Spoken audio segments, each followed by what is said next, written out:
Betty McKnit here, your crochet mama. I have not been on in a while because I haven't been feeling well. I caught the bug over the holidays and I've just been a little down. Since then, I was feeling better, but I still, like, the cough keeps coming back. So I'm here. We'll see how I do tonight. I've got my little candy dish full of cough drops, and I got my ginger ale, and we'll just see how I do. I'm working on the 6-day Ridgy Didge blanket.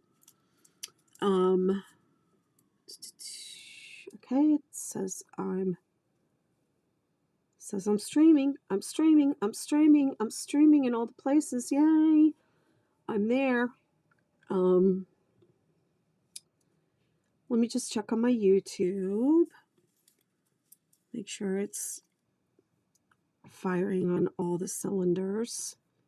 Yes, it's there. Oops, quiet, be quiet. So I'm doing the 6-day Ridgy Didge I've been working on for a while. I'm doing a start to finish, watch along, crochet along. It's not really a tutorial at this point because the blanket is so repetitive that I don't think you really need me to explain every single row, but here it is. I've done,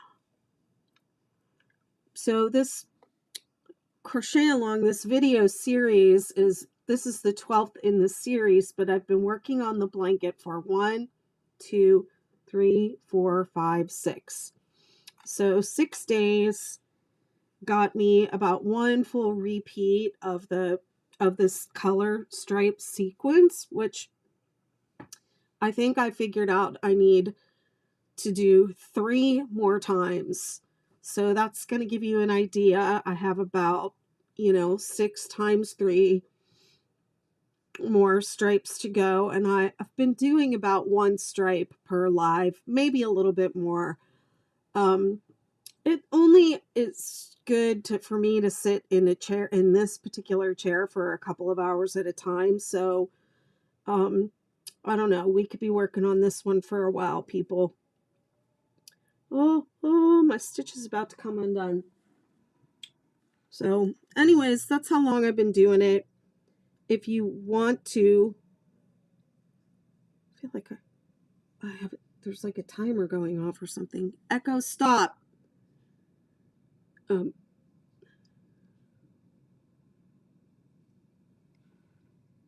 Echo, stop. I think it stopped. I must have been taking a nap.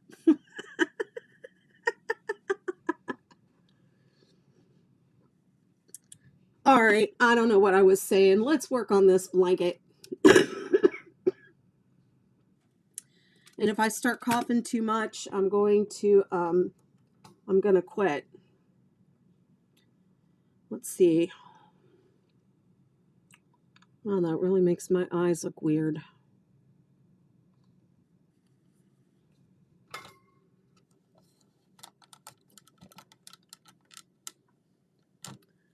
Let's see. The yarn that I'm using is Lion brand Respun. It's a worsted weight recycled acrylic yarn. And I'm using 6 colors. I chose the colors that I felt excited about. And hey, Andrew. Yes, Nadia, I have a YouTube for tutorials, and this replay will be over on YouTube. If you feel like you want to do the entire thing along with me, you can go back to the beginning of the series, and I start with the swatch. And yeah, I'm Betty McKnit everywhere, so just look for Betty McKnit. And this is the 6-day Ridgy Didge. If you go over to YouTube, you'll see a much more accurate representation of the colors. The colors on YouTube, I keep forgetting, are weird. Okay, I'm already, have y'all seen my shrug and loved on my shrug? I'm going to take it off because I'm hot already. So I hope everyone saw and enjoyed my 6-day shrug. There you go. Okay. So I am using, let's see, 6 different colors for this one. And the color that I'm working on here that I have in my hands is called Cranberry. And we have some feelings about that name, don't we? Like, I don't really think this is the color of cranberry, but there it is. Hey, beach girl. You can't crochet along right now. Are you okay?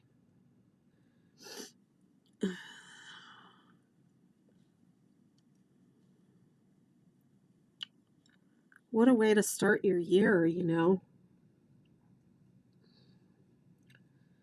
Just been like, you have all these plans to like hit the ground running at the start of the year, and I've just been like going from the couch to the bed, back and forth again. Excuse me.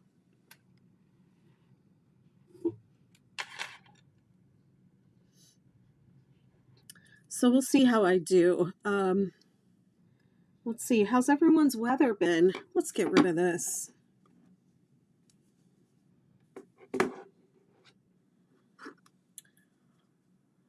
Oh yeah, and I forgot that I was using Cheer on this. This is Scented Stitches Stitch Balm. It's an aromatherapy balm, and you put it on your finger where you tension the yarn, and the aroma goes into the yarn. It smells nice. I can smell. That's a good sign.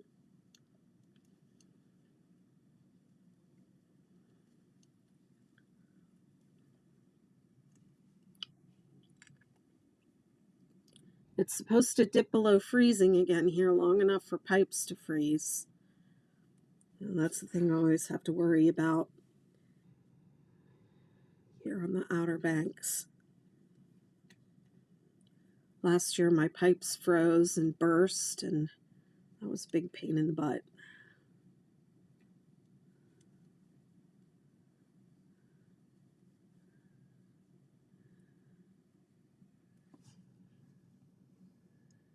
So let's see my yarn. This color is called Cranberry. And then the stripe, this one is Fjord. Amber, I believe this one's called Amber. Dark Denim, Sahara, and Heliotrope. Those are the names of the colors.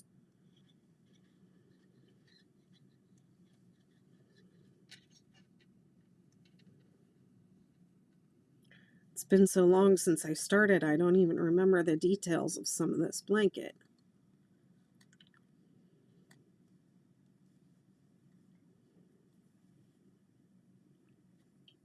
The Ridgy Didge is a textured technique where we've changed row 6 of the blanket to post stitches so that you have a ridge row. And then we also change colors on that row to create a contrasting ridge stripe, a little bit of texture for the 6-day blanket.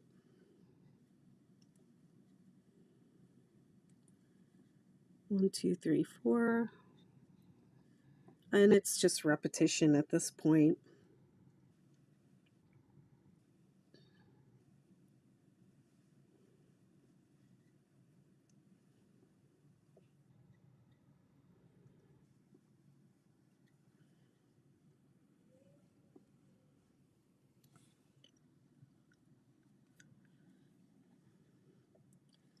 Even though I've upsized this beyond the point where it can be done in 6 days, it's still going to come together really fast, you'll see.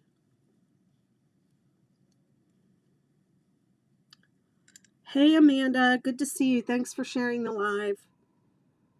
Oh, Andrew, I have a box of stuff here for you. I haven't sent it yet. It's been on my table and I keep throwing things in there. Now my box is too small and I need a bigger box.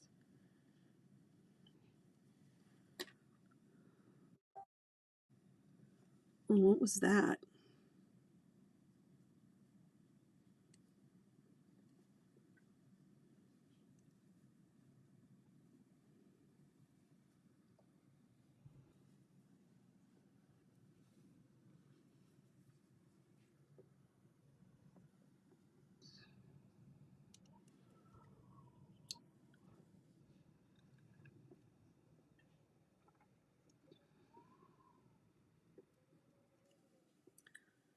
So is everyone having snow days today? Did we have school? Did we get out of school early or school closed down today? Tell me all about it.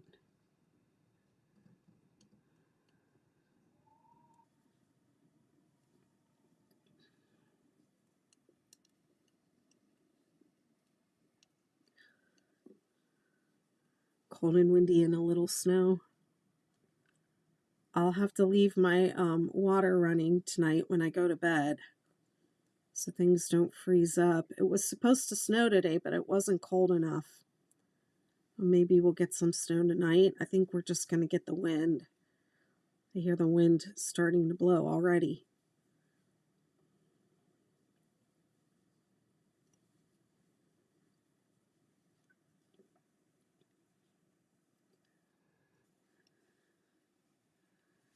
It's just supposed to get in Richmond. Yeah.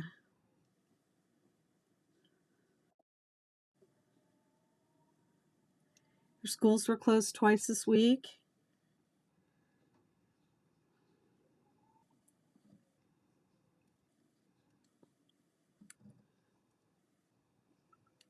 I want it to stop snowing and to warm up over -0. And I haven't left the house. I went to the grocery store tonight to get some more Robitussin so I could sleep.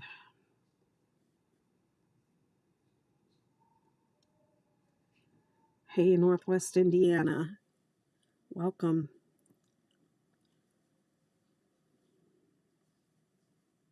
Two-hour delays.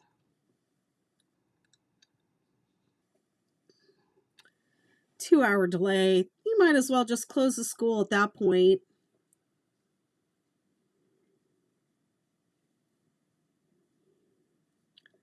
Thank you, 3 Divas.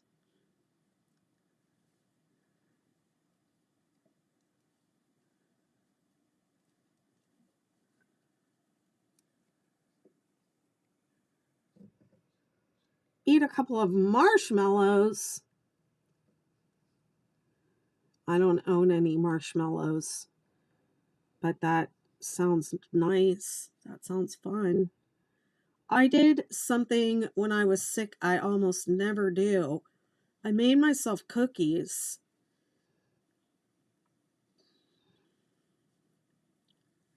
It's not something I do all the time. I had some chocolate chips in the freezer. Oh, what's going on here?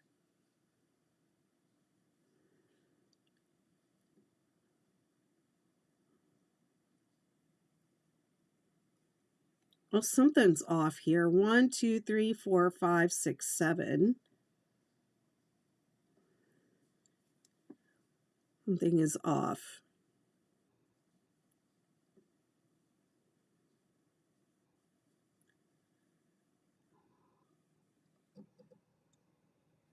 Something just doesn't look great here.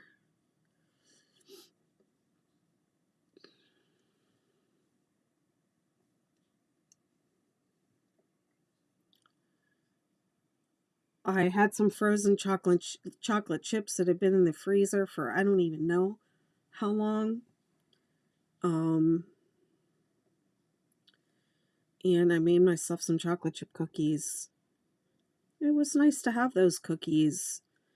I don't know that they were really good for my throat, but it was nice to have them.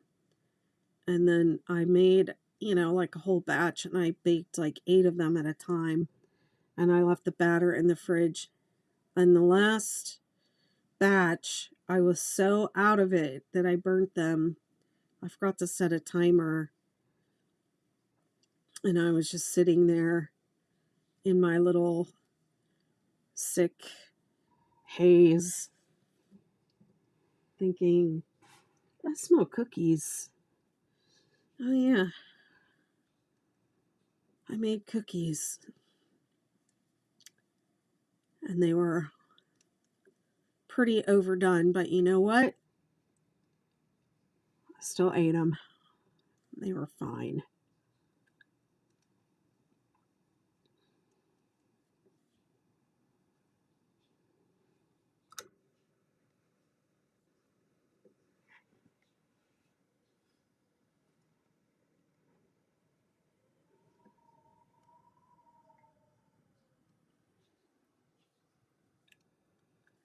Hey Susan, I'm making the Ridgy Didge, 6-day Ridgy Didge. If you click on the poll, you can see all the details. Thanks for sharing the live, Andrew.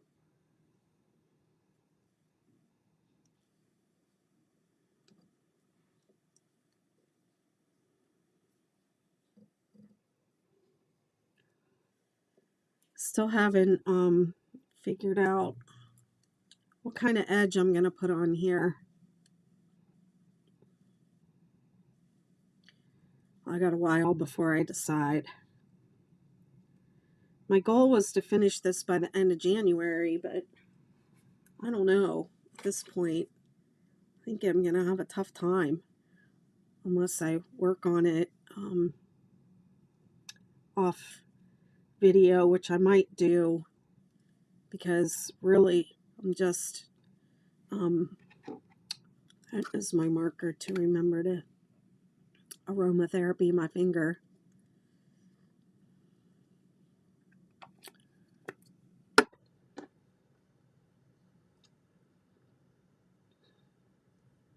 Whoops.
You got muted on TikTok.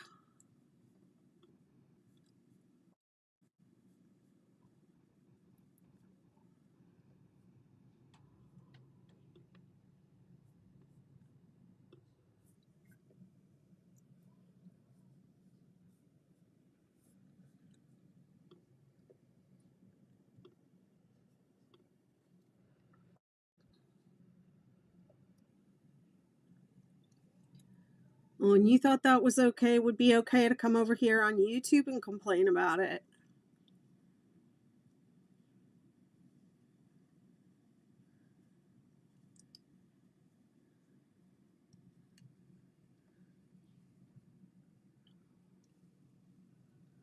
If a mod mutes you on TikTok, I don't think you should be coming over to YouTube complaining about what happened over there. I don't want any drama. Y'all keep your drama. Take it somewhere else.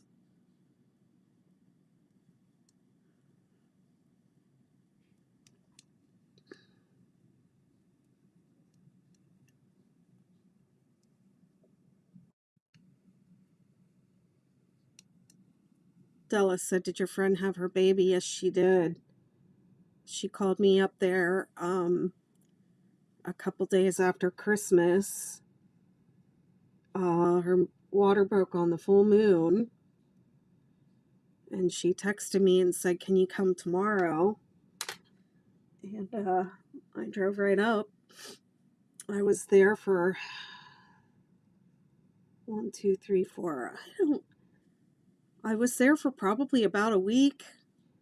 I was going to stay longer, but I got sick. And after a day or two of being sick up there, I said, it's probably best for me to make my way home and not hang around here, in the state that I'm in, sick like this. So, yeah, I spent a couple days just in bed there, and then I drove myself home, which wasn't fun, but I did it. I made it home. Went out and cleaned up my car a couple days later after I got back. You should have seen. I'll tell you what, I have never been through so many tissues in my life. I must have gone through an entire box of tissues in the car, and I remember stopping and buying tissues on the way home. I think I had like a roll of toilet paper or something in the car with me. And I stopped and I bought like a 4-pack of tissues, and I bet I went through an entire box of tissues in the car. And I went out and cleaned out the car a couple days later, and I couldn't believe how many tissues were there, all filled with snot. But yes, she had her baby. She had a beautiful little baby girl.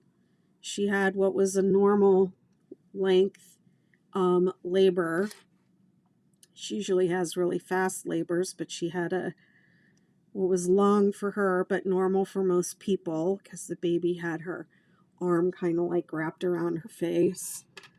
And so it took a little bit more time.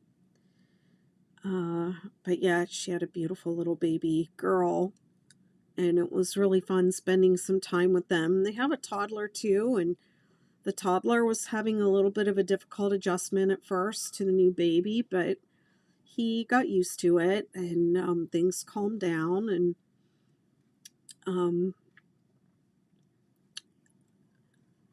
everybody was just hanging out at home with the new baby, doing our thing. I posted a little TikTok video of the oldest son. He crocheted. Well, the older 3, I've taught them all to crochet, but it hasn't, how it doesn't always stick right away. So the oldest one, though, he crochets the most out of the 3 of them. And I sat with him and crocheted a few times. I taught him how to do a granny square. And he made a little granny square blanket for his baby sister. And then he said, now that I did a square, can I do a circle? And so I did a circle. I taught him how to do a circle and make that into a hat. So he made himself a hat. The other 2, didn't really crochet that much this time.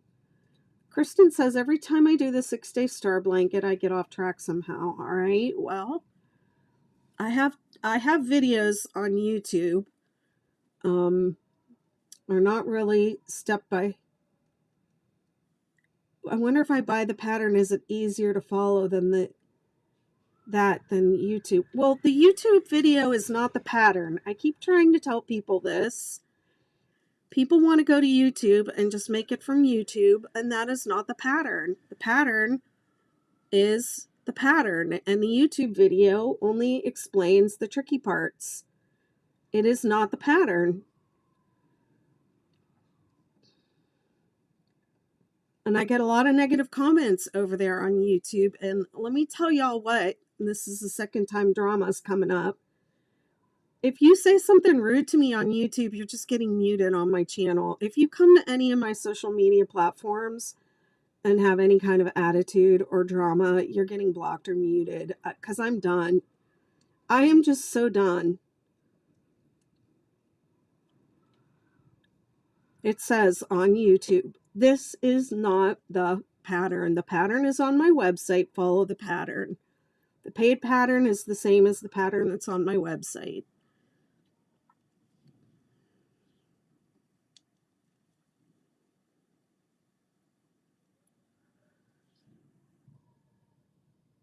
Honestly.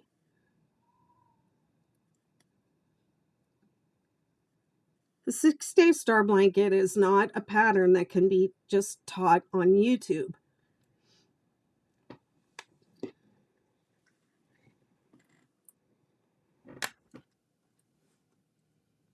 When people make these rude comments on the video, as if I can go back and change it.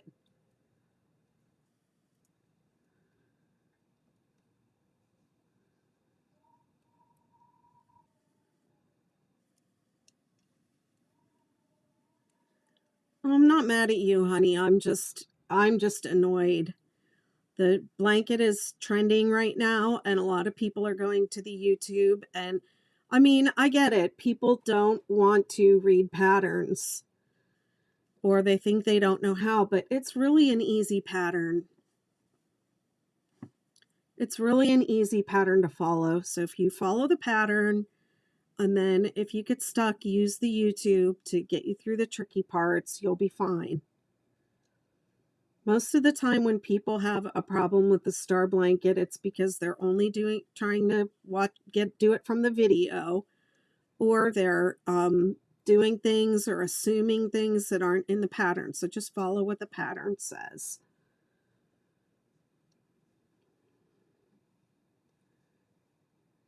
Yeah, YouTube is great for support. And you know what? I'm cranky right now. I'm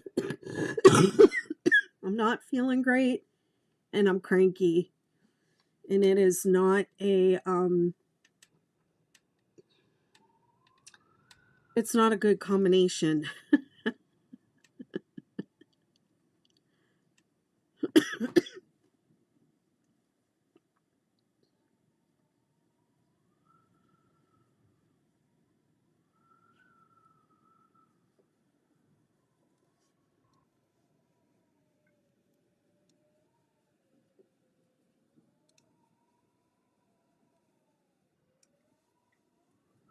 What I really need is a YouTube channel manager.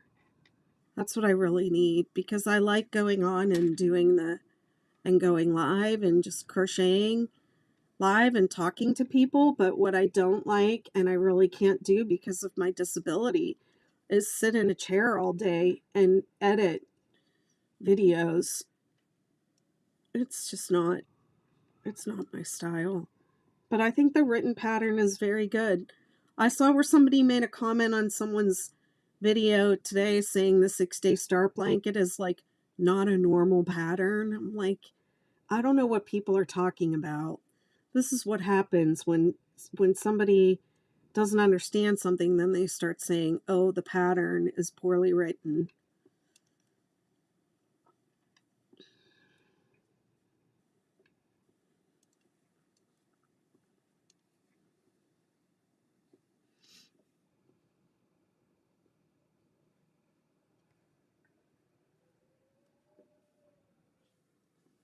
Yeah, the video is just really there for backup and for you to follow along and have someone to work along with. Yes, Sammy Joe, exactly. If you follow along the video while you're making it. And I should take some of the older videos down and redo them because I've updated the pattern since I made those videos, and a lot of things are, I've changed and changed the wording on some things. So the video and the pattern don't match in certain places anymore, but people try to just only use the YouTube video by itself, and it's just not it just doesn't work. Thank you, Amanda.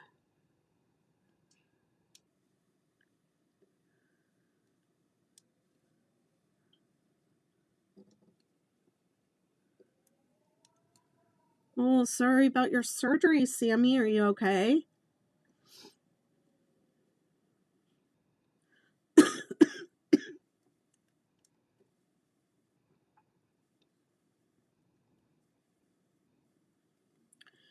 Surgery is not easy on the body.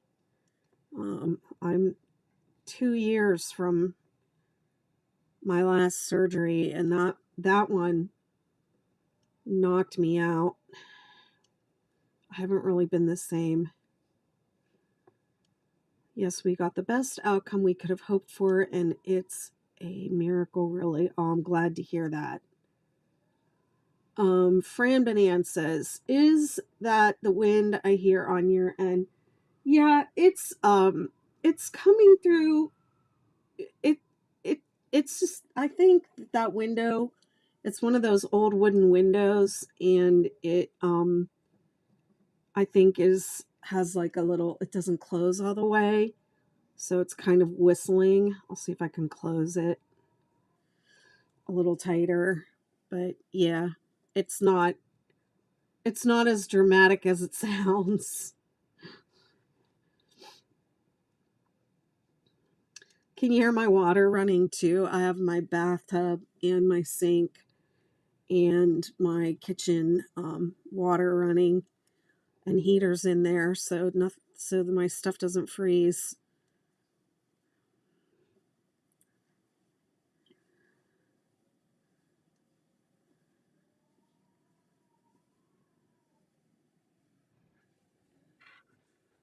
It is picking up. I think we're going to have some gusts here, but it's not as bad here as it is in most parts of the world, I don't think.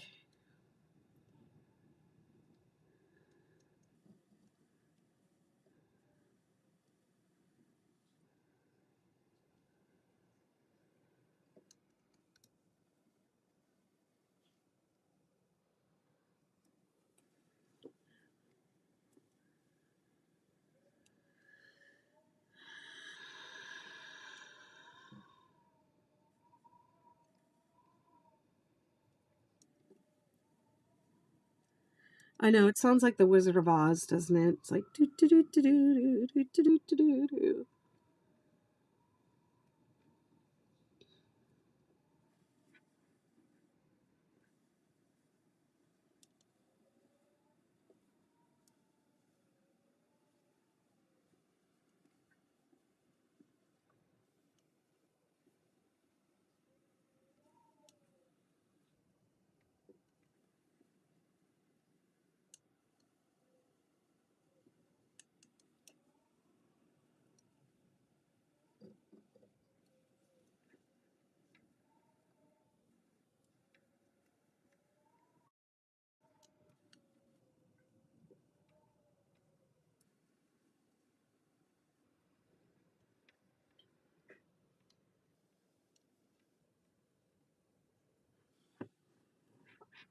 Finding your pattern was perfect timing. I'll be making one of the star blankets for my grandparents' 30th anniversary this year. Aw, that's nice.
Row 3 always goes the fastest.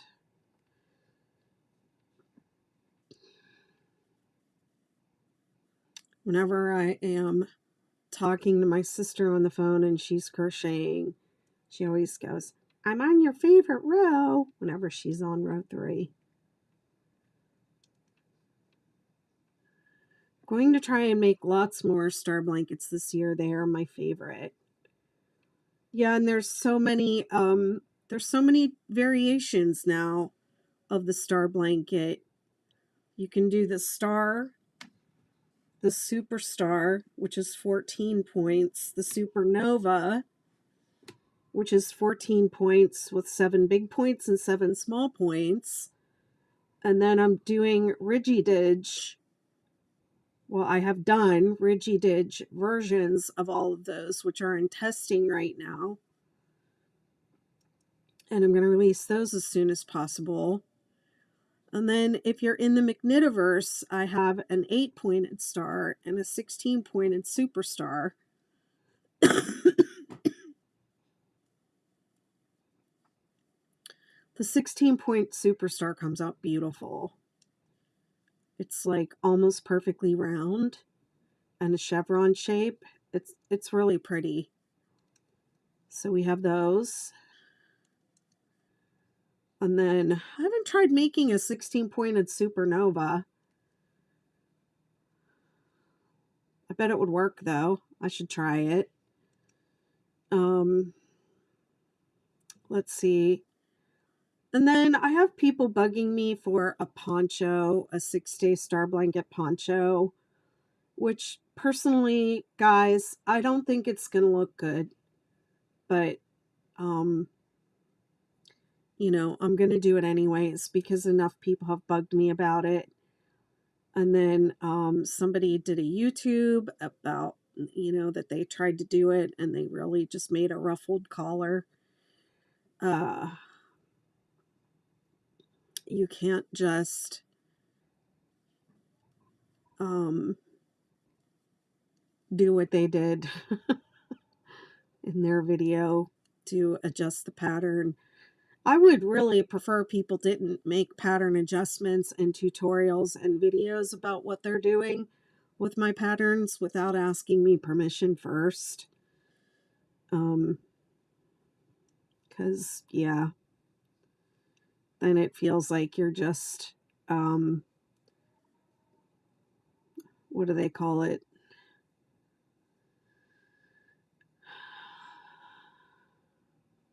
Strap hanging? I don't know.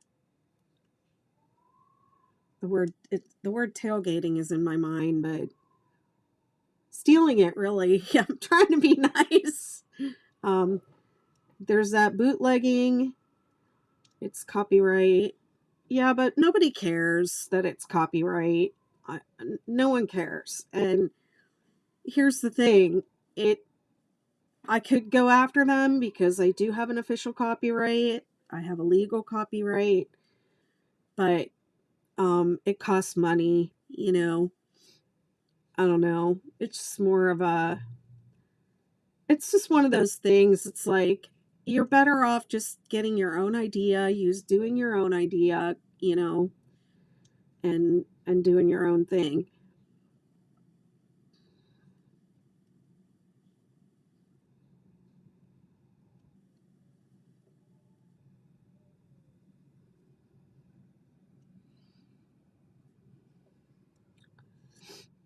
I have a space in my membership community too for people who want to like take the 6-day blanket and do different things with it and create their own stuff with it with the stitches, and I help you do it.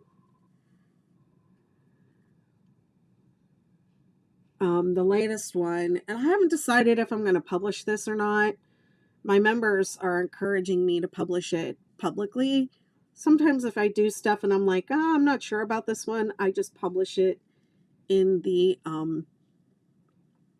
membership, and I just give it to the members, and I don't do it publicly. I just put it in there. Like the 8-point star and the 16-point superstar, those are members only patterns. Yes, there are YouTube tutorials on the star blanket, but they are meant to help you with the pattern. They are not meant to show you how to make the blanket without the pattern. You need the pattern from my website, and then follow along on the YouTubes.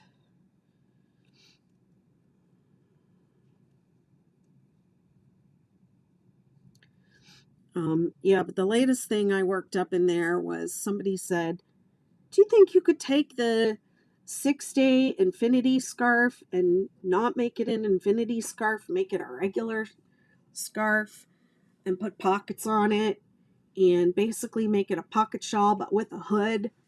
And I thought, why would you want a pocket shawl with a hood?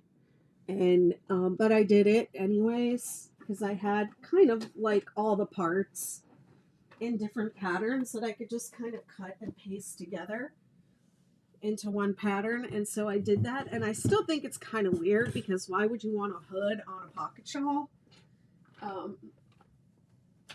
But I don't know, my members really seem to like it. See if that helps with that whistling.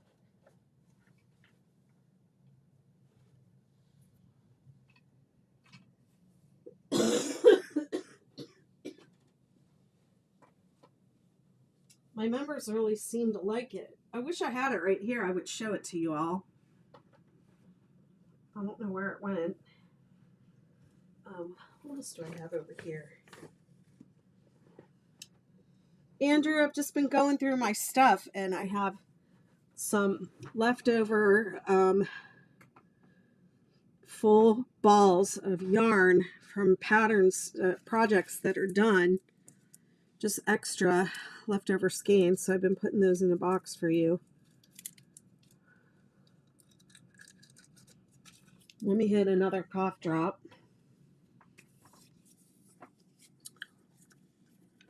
Let me do my little bit of my routine since I'm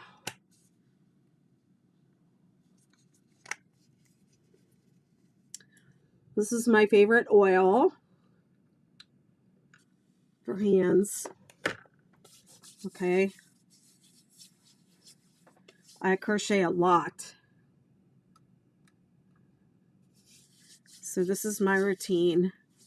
I use this massage oil and this massage tool, which is called a face blaster.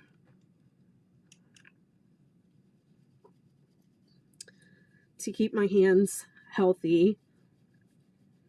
This tool stimulates the fascia, which is the connective tissue that's that lines all your muscles and ligaments and joints. It's like a fiber optic connective tissue system.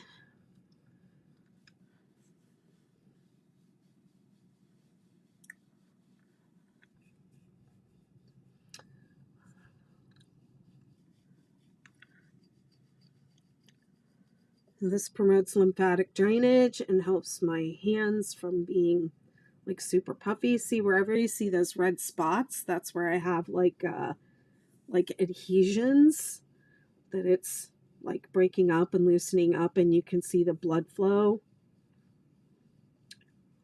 I have like sun damage on my arms too, so you can also see that, but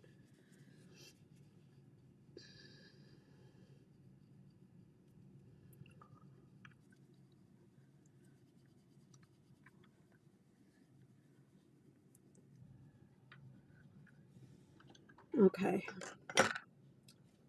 And then I have these. I'm not in pain right now, so I'm not going to use this, but these little titanium dots, they're very inexpensive. They cost about $12 for a pack of like 70, and you can put them on your body anywhere you have pain or stiffness or whatever. And I'm not exactly sure how these work, but it has something to do with the bioelectricity in your body, which is I think also how like acupuncture works along the meridians and the energy lines in your body. So this some of my members are using these, and you can put as many of them on your body at once as you want. And then what will happen, you can leave it on there. They stay on if you don't get them wet. They'll stay on for a few days. But what will happen is you will forget that you're wearing it. You'll forget that you had pain, and you will forget that you had it on, and you'll find it in the laundry somewhere. And they work really well. Okay.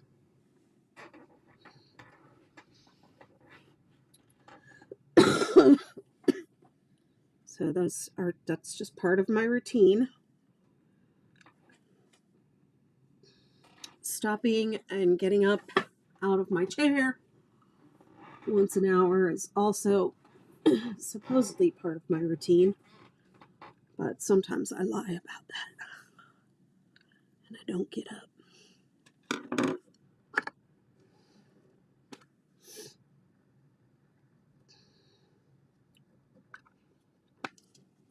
My chair is so squeaky, it just sounds like it's gonna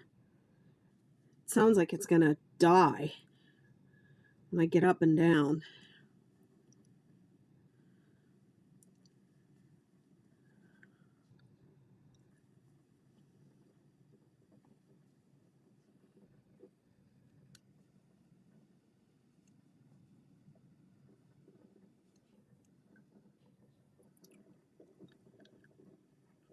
Row 4, single crochet row. What am I doing?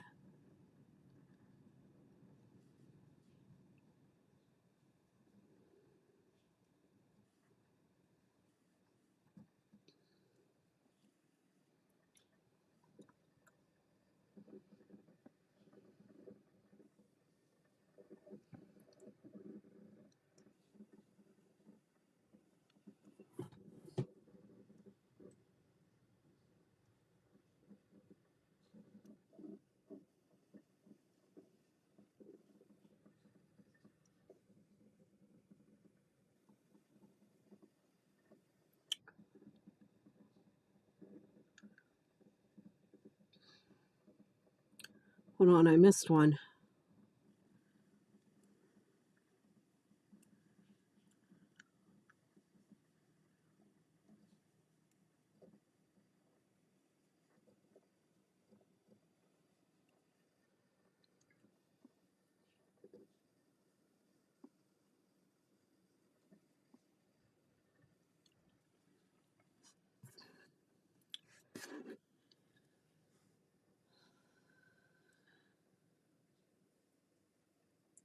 Thank you, Cindy. Cindy says, I really like the colors you chose. When you, if you go over to my YouTube channel and watch this live over there, you will see the, a more true representation of the colors over there.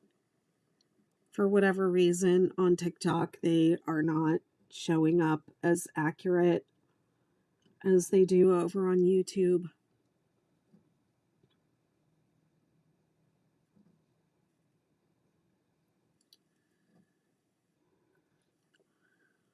But thank you. Somebody on YouTube told me that they thought the colors were atrocious, and then I muted them.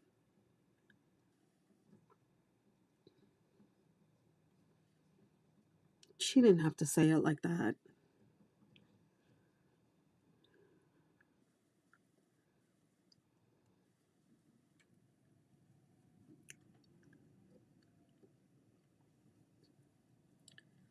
Can you all hear that wind now? Yeah, I think my window wasn't quite closed all the way.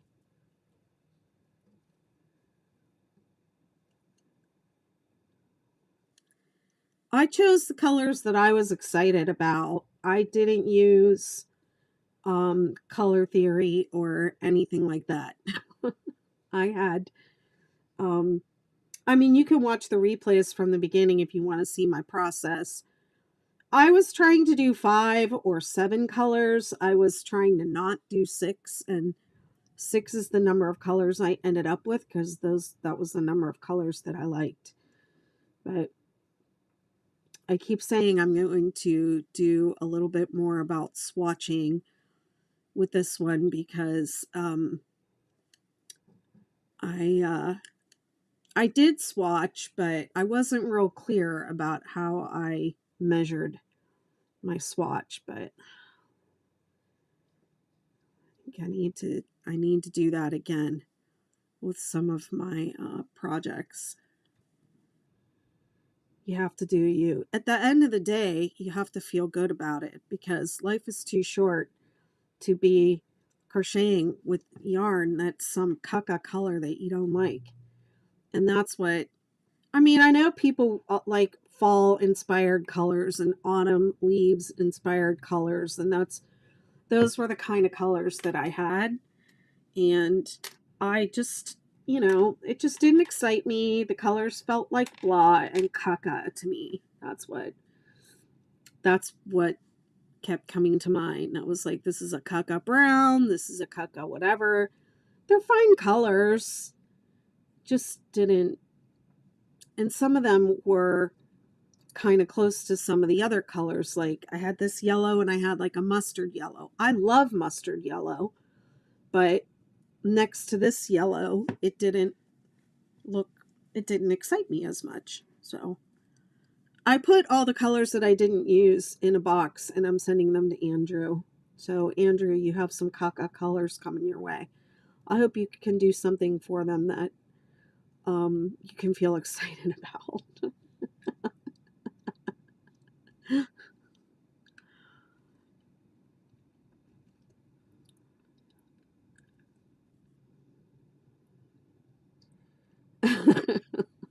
Andrew's like, oh, thanks.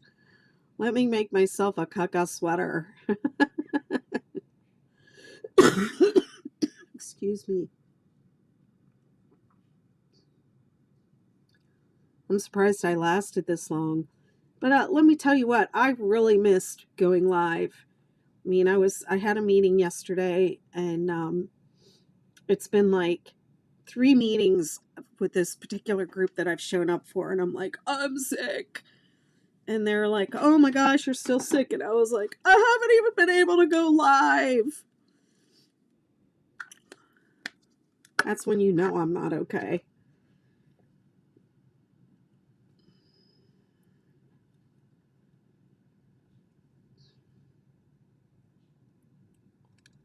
It's Friday night. You know where I'm at, live on TikTok.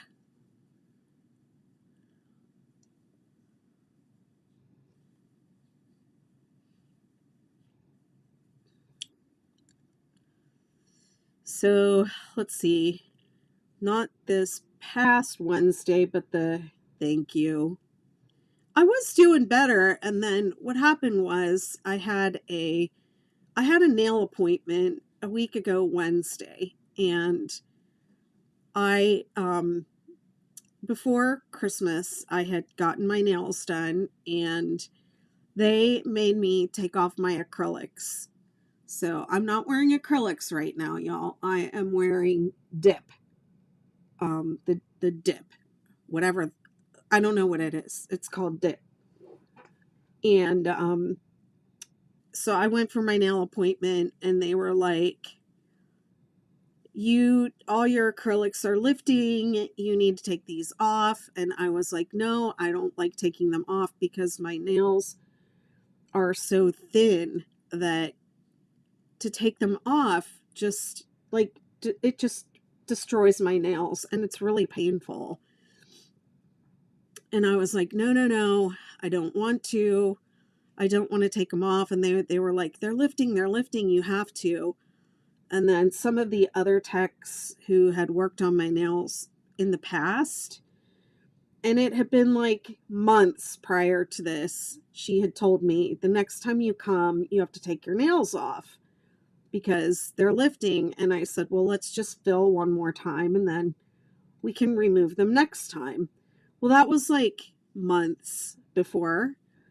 And after I had that appointment months ago, I let my acrylics fall off, and I completely grew my nails back out before I had another set put on.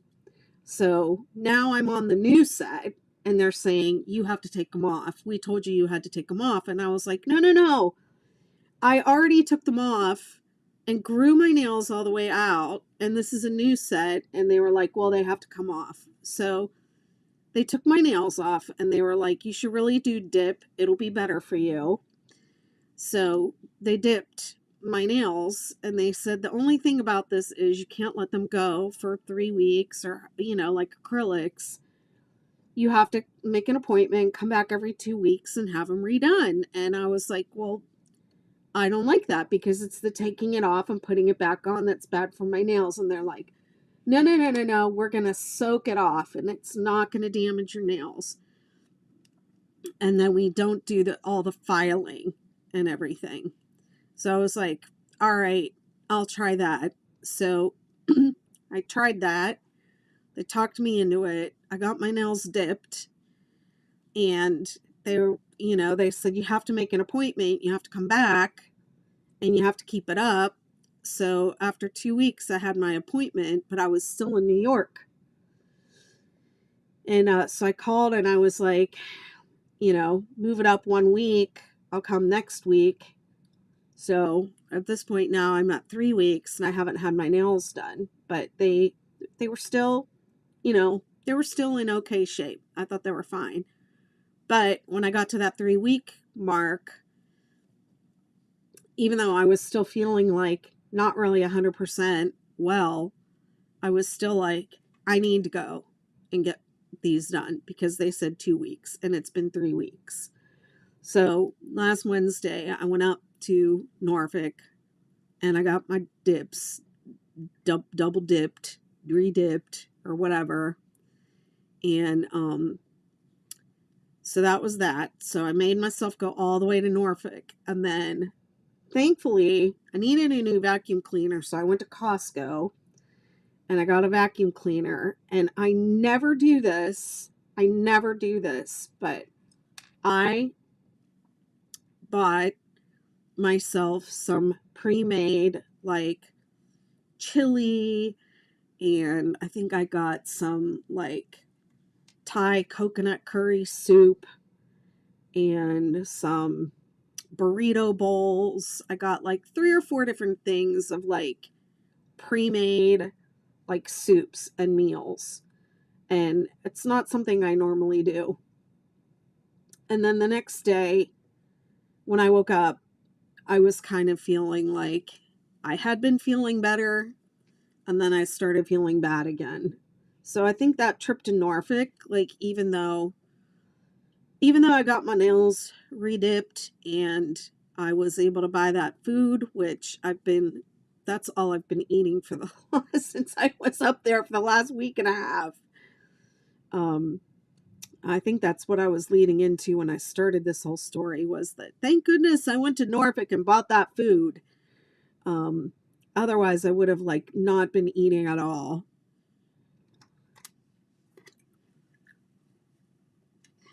But I don't usually eat that stuff. I usually make my own stuff. Right before Christmas, I made myself a turkey, made a whole turkey, and it was amazing. I want to do that again.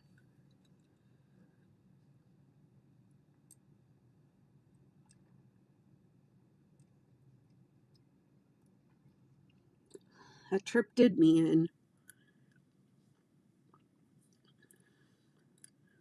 I was feeling okay though before I went up there.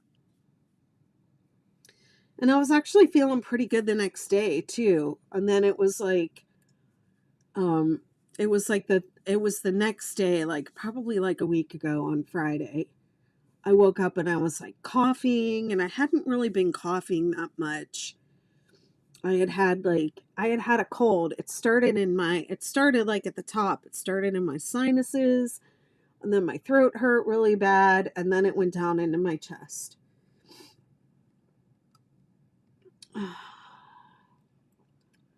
All right, here we go. Row 5.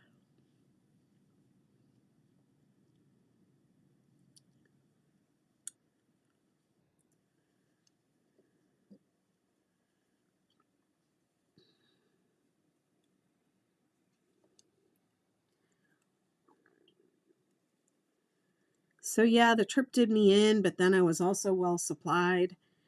And then my new vacuum cleaner works great. I just broke it out like yesterday and vacuumed the house with that new vacuum cleaner.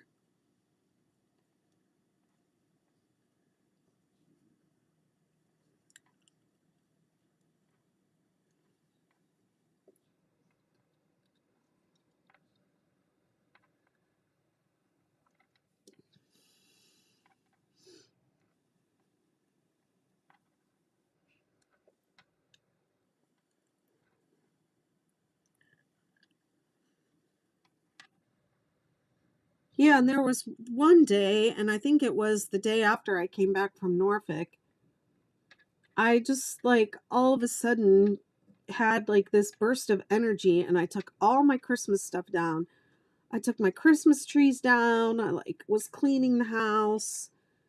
Um, I got all this stuff done, and it was like really late at night too, because I had been sleeping off and on like during the day because I had not been feeling great. So it was like, I don't know, 9 or 10 o'clock at night. And I was like, I'm going to take my tree down. I'm ready to be done with this tree this year. And I took down my tree. I took down my tree in my bedroom. I had put a second tree up in the bedroom for my guests. And I took that tree down, and I like went around the house like the Tasmanian devil, like finding all the Christmas stuff and taking it all down and packing it up real nice and organized. I had bought these two ornament boxes at Michael's and packed up all my new ornaments. I had last Christmas, after Christmas, I decided I wanted like all new stuff for my Christmas tree. And I had bought a new my old Christmas tree was just like a little pencil tree, so I bought myself a new tree last year, and I wanted new decorations and stuff for it. So when I was at my mom's last year at Christmas, they have like a whole Christmas tree village store thing, and they have a big sale. You know, they have all their sales after Christmas. And so I went up there and I bought like all matching decorations for my Christmas tree, but I never got to put them up. Because it was after Christmas already. So I just packed them up. And my daughter and I put them on the tree this year. We opened them all up and put them on the tree together, which was really fun. Hi, Camille. But yeah, I bought like nice ornament storage boxes for that stuff. And so I packed it all up and organized it one night. And then the next day I woke up and I was like, oh man, I overdid it.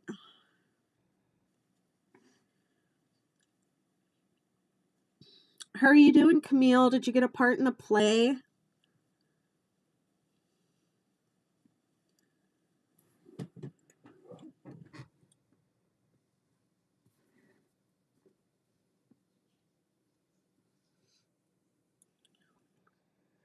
You got a newsie. That's fun.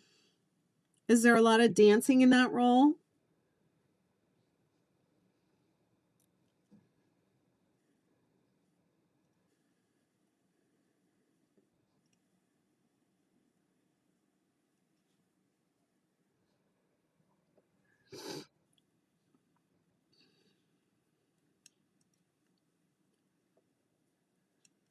Yeah, we have rehearsal 10 to 6 with a 1 hour lunch break. Wow. How fun is that? I want to go to dance rehearsal.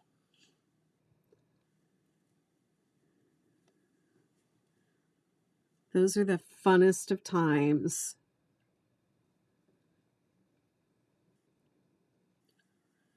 I mean, performing is fun, but the most fun is at rehearsal.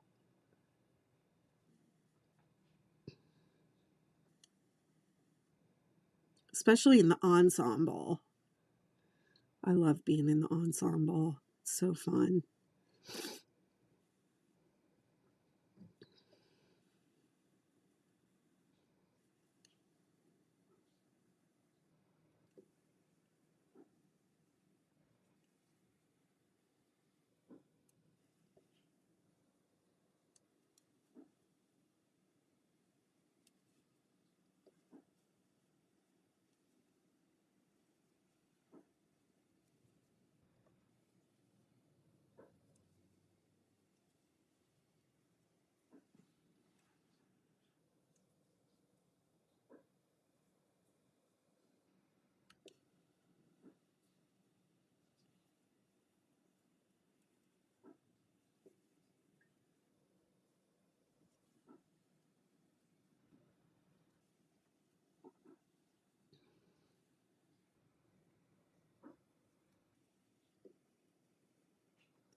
Hey, Bethany, sure. I'm using a Furls Odyssey hook.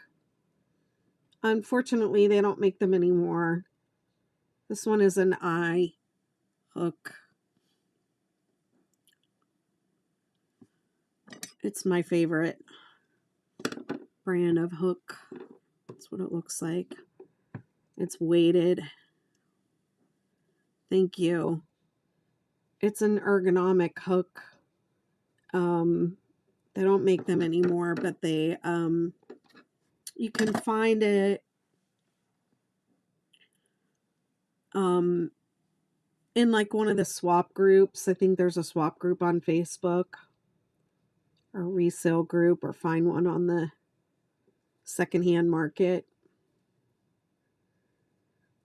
They said they're going to come out with a new version of it, but I stocked up when they had their last restock in October because I know it's my favorite hook. So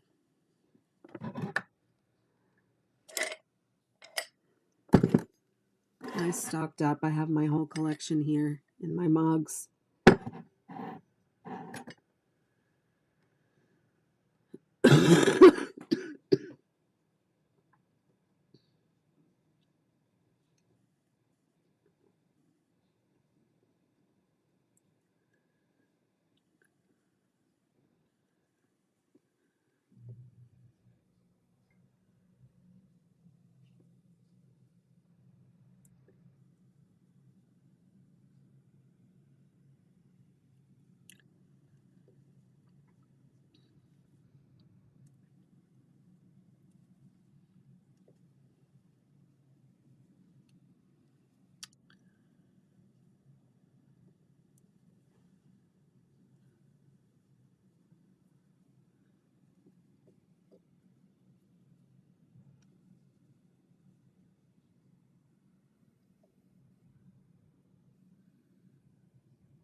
This yarn's a little splitty.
Next color is going to be the purple Heliotrope.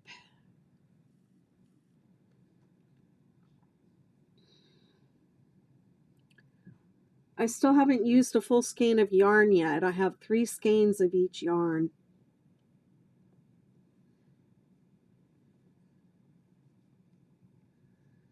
I think that'll be more than enough.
I'm worried this is going to start to get hard to hold.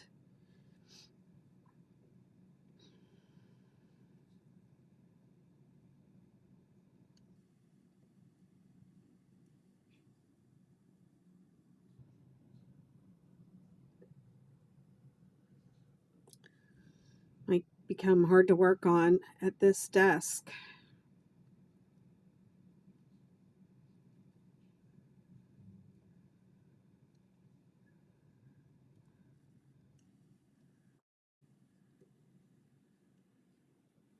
Hey, Linda, thank you. Hey, what's up, Heather? Good to see you, my dear.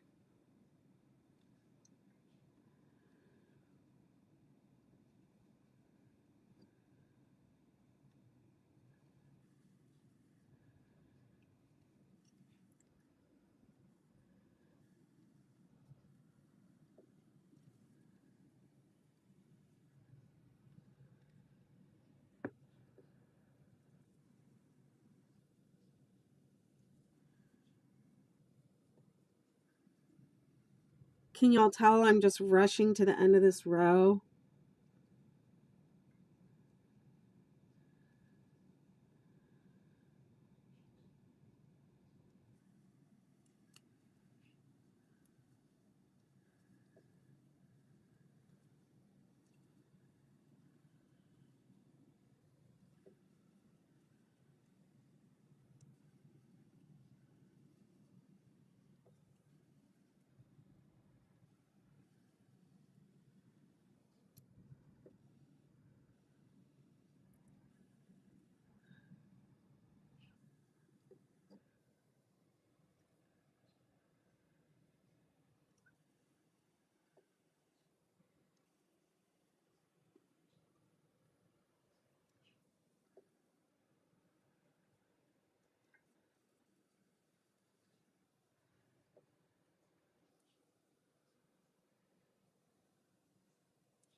Excuse me.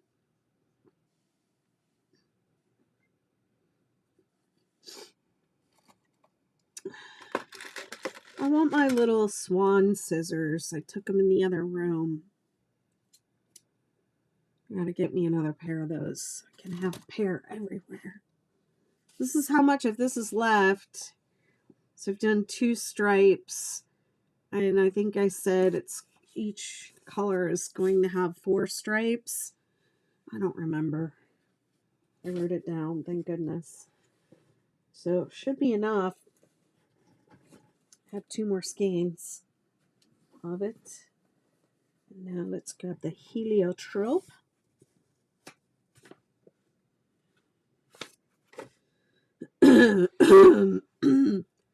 Let me take a little side journey over here to Facebook, because I got people, oh God.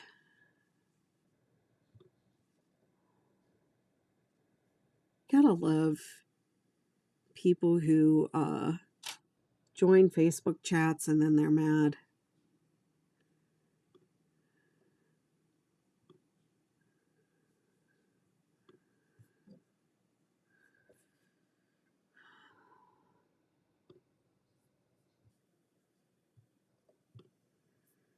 Let's see, Karen. Okay. Hey. Karen wants out. Removed from the chat.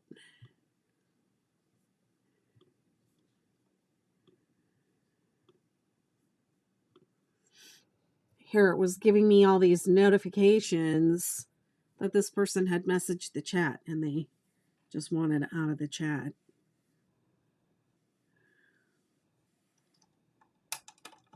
Color me annoyed. I'm telling you, just when I'm sick, I don't handle this stuff well. I get grouchy and my customer service is just not the best. It's just not. I lose patience.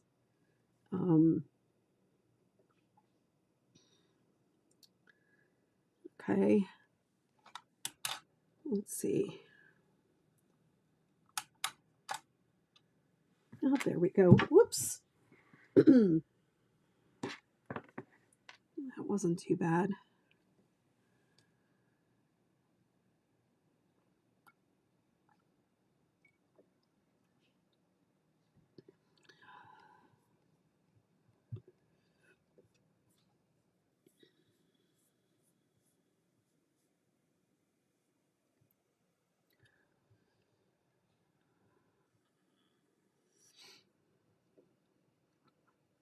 Oh, I'm seeing comments in the Facebook group that I did not see over here. Let's see.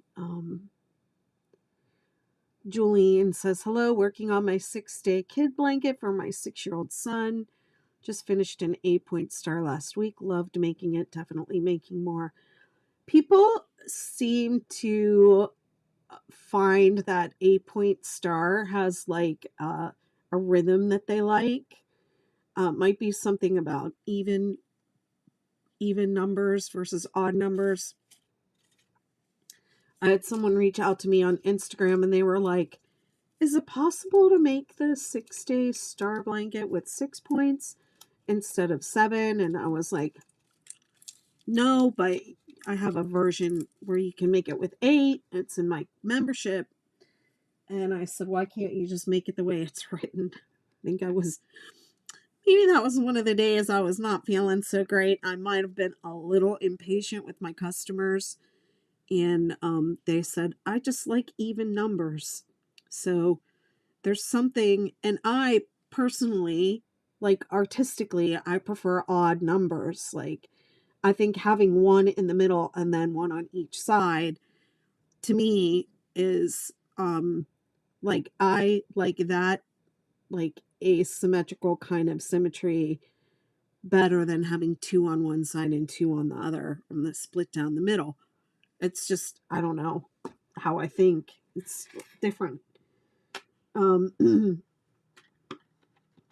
think it goes back to my days as a choreographer, actually, because I preferred working with odd numbers of dancers. Because you could always have one in the middle.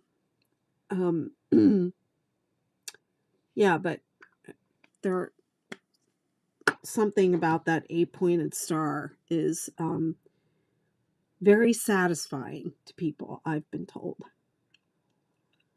Okay, this is row 6, which is the exciting Ridgy Didge row. So we change colors on this row, and we're working the double crochets. Instead of double crochet, we're working front post, double crochet. When you work a front post double crochet, you work around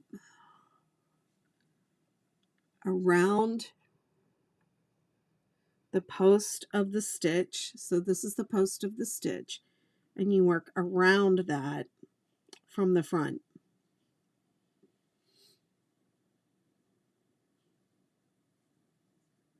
Okay, so you're going around from the front.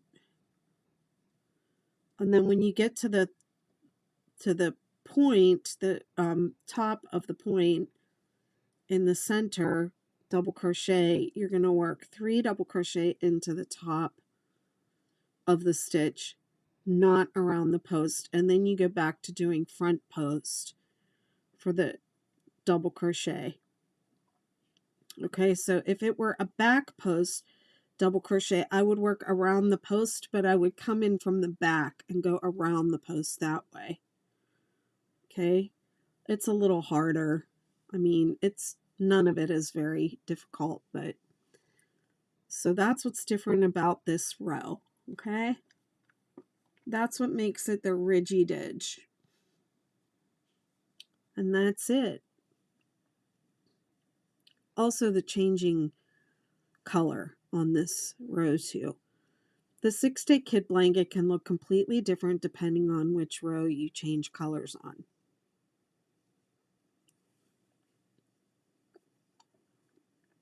On this version, you change colors between rows 5 and 6. You can also use cake yarn and let it flow. We have one lady in my group who has done a bunch of Ridgy Didge blankets with the Lion Brand Mandala Bonus Bundle cakes. Oh, and they turn out amazing.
Andrew, whoever you want muted is muted. I don't care what the reason is. If you say they're muted to me. That's how we're going to roll over here. If you want them muted, they're muted. I don't even care why.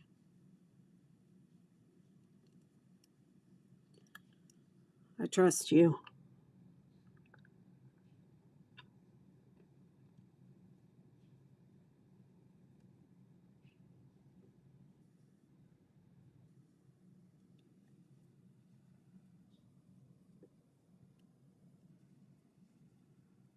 Heather says, also sick this week and also grouchy. I wish I could just come over and crochet and talk shit.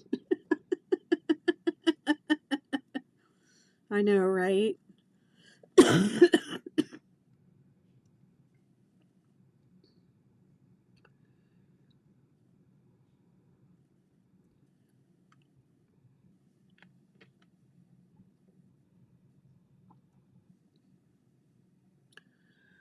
Well, you're welcome to come to the beach house, but I think you'll be bored because I'm doing a lot of sleeping. Um, but I do have a new TV. I got a new TV in November. I didn't get to put it up until my daughter came in like this. She was here like the second week of December, and she helped me install it. And it's ginormous, and I deserve that. I deserve it. My landlord was just kind of like, okay, then. Well, this is huge. And I was like, yep, yes, it is. It's a big TV. And this is my house, so sell it to me.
This row takes the longest.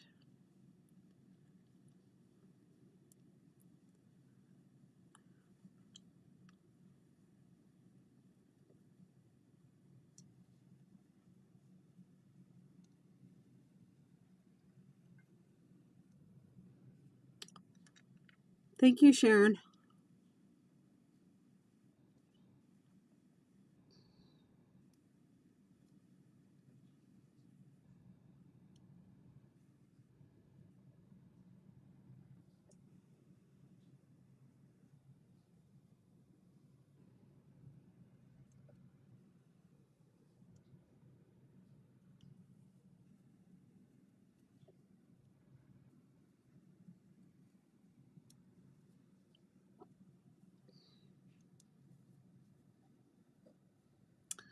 How many more rows do you have left to do? I think, let me see. I think I have a total of 24 rows, Andrew. 1, 2, 3, 6, 7, and I've done 7. Let me look at the pattern and see what I wrote down. How many rows? 21 stripes. Okay, not as many as I thought. 21. And I've done 1, 2, 3, 4, 5, 6, 7. So maybe I only have 14 more to do. But I think because I have 6 colors,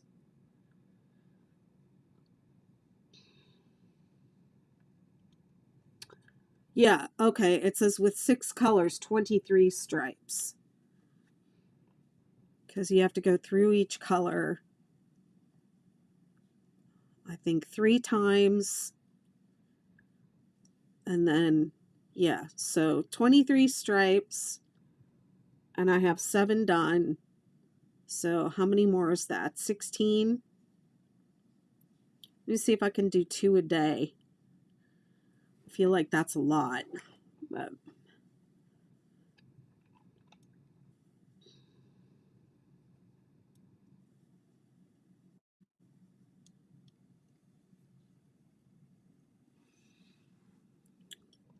hey, KL.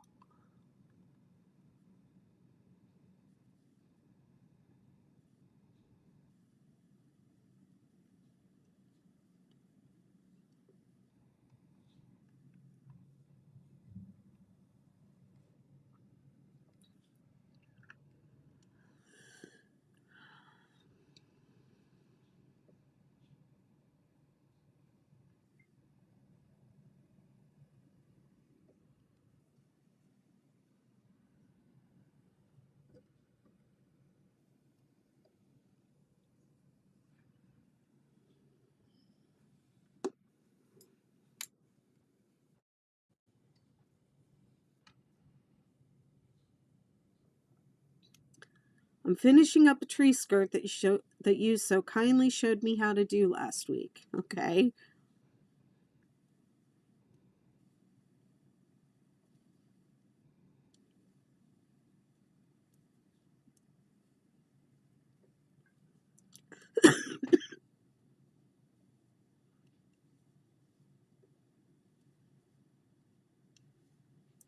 I remember somebody asking about the tree skirts. I remember going over there to YouTube and doing a little bit of organizing, but I think I got distracted. I don't think the videos are in order.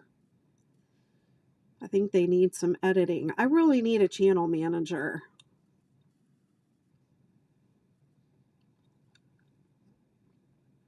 I really need some help with my YouTube.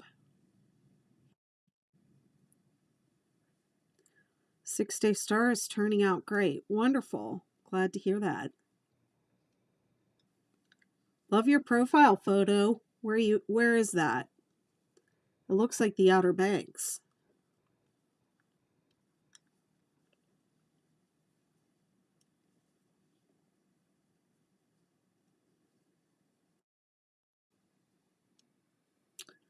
Watched your chat from a year ago. Aw. Ooh, a tree skirt. My next project. Thanks to whomever said tree skirt. It's KL over in Monterey, California on YouTube. Oh, Monterey. I used to live there many years ago. I had my daughter there.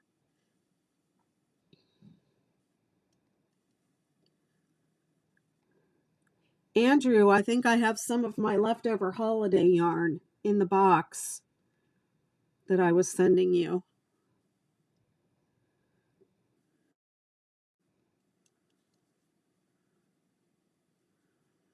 Great deal on the pattern bundle. Oh yeah, you can get them all 3 for $10.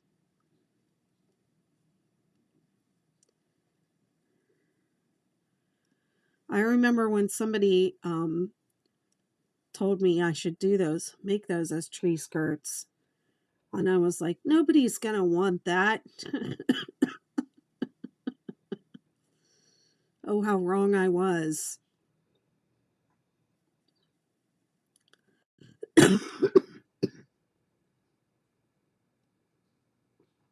I appreciate you saying that. I try.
Let's see. So I haven't even done a whole stripe, a whole repeat yet today. Looks like my marker was on the single crochet row 7. I'm just about to hit row 7 now.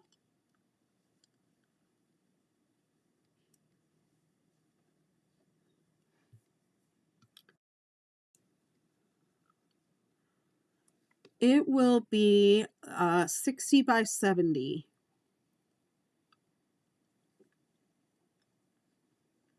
Full size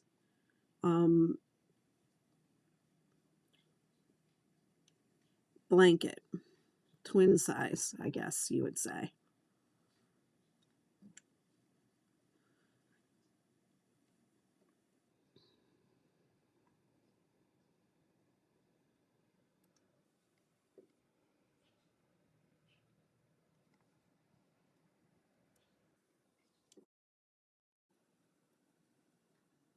Oh, thank you.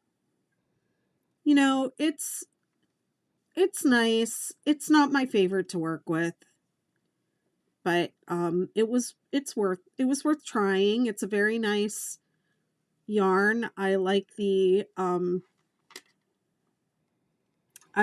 idea of recycled yarn. The yardage on these is incredible. 658 yards. This is the Respun bonus bundle.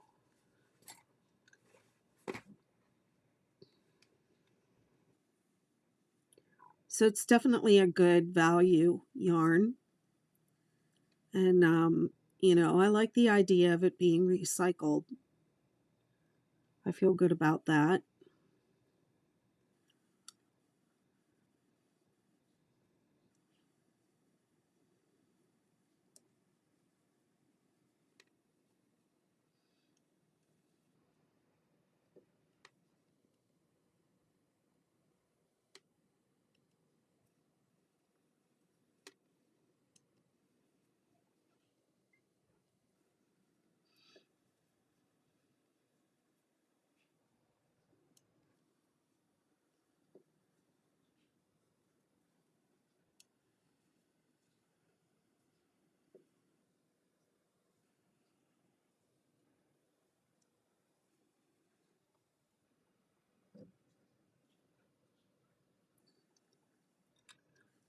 So I want to do at least one stripe every time I sit down to go live. I don't know. I set a goal to finish this by the end of January. I don't know if I'm going to make it. But I wasn't planning on getting sick, so.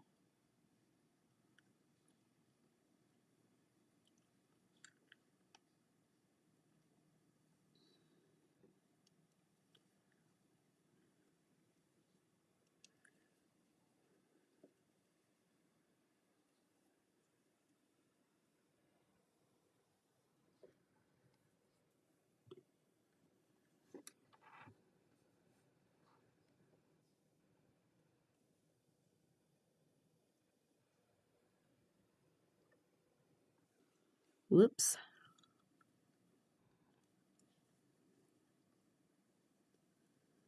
I feel like these colors would make a great star blanket.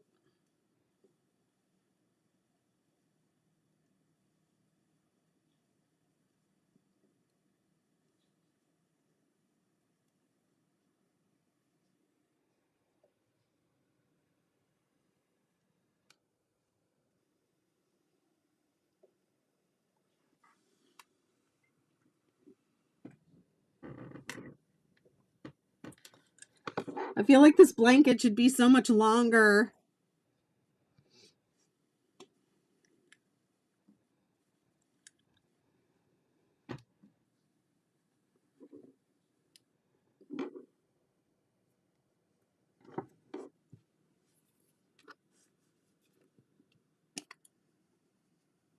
At the end of Jan, you got this. You're a pro. We'll see. We'll see.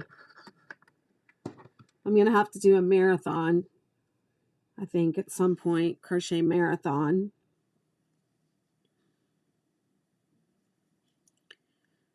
One of my followers asked me if I would do one. Crochet marathon.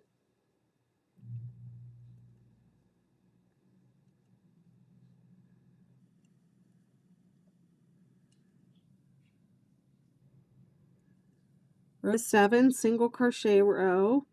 I love this row because you don't have to think. The only thing you have to remember to do is skip the second and the second to last stitch.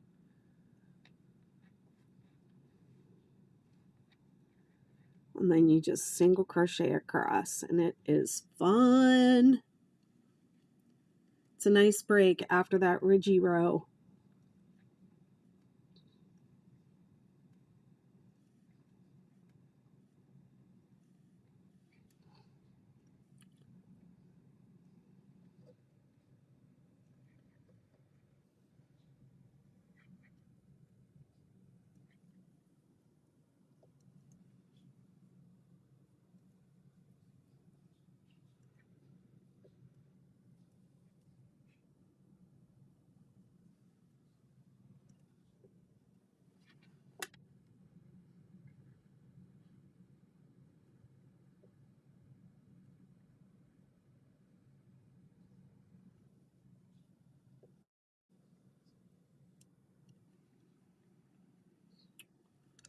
Kale says, I enjoy ripple patterns.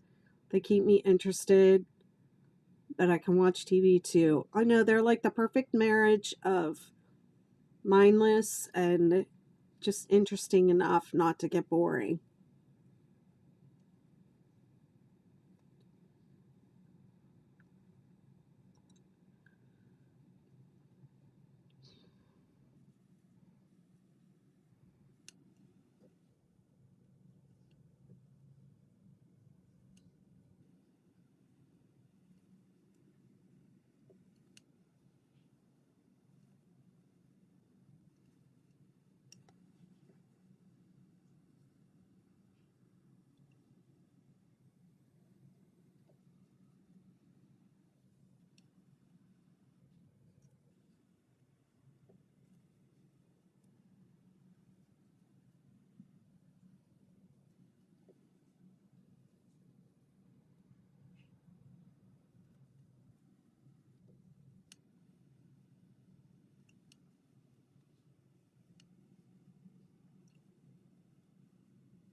What you been working on lately, Andrew?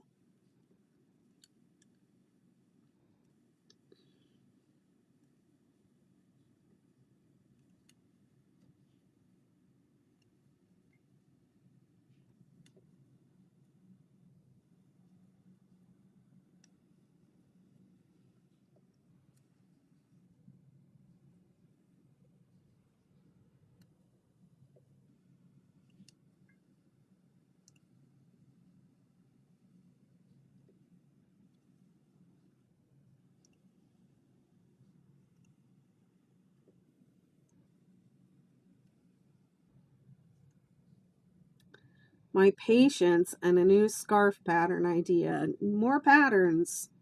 Good for you.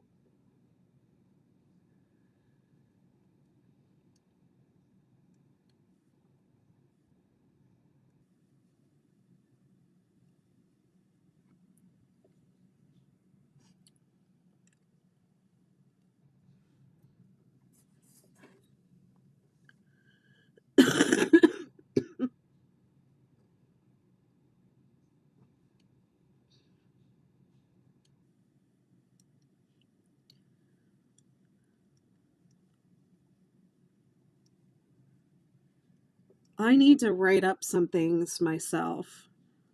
In fact, I have a couple things that are like all the way worked up or in a pretty advanced stage of having been worked up and not written down, not written up at all. Usually I write it up and I put it in my membership community before I even work it up.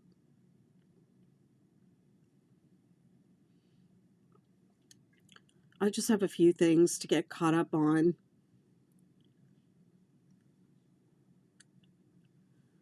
Like I said, I wasn't planning on being sick. I am going to continue my self-care meetings this year. I'm going to do them once a month. And I'm skipping, I think, July and December. So I'm going to do 10 meetings this month. I have posted them for free. I don't think I'm going to keep doing them for free much longer. I want to write a book about somatic crochet, and I'm going to be working on that this year. And I have some ideas that are bubbling about that, but I'm going to continue those meetings every month. So I think the next one is on the 28th, 27th, I think it's Tuesday. When did I decide to do it? The 23rd. Yes, the 23rd, Tuesday at 7 p.m. So you have to register for it. I guess I need to advertise that or I won't be having anyone there. Send an email about it.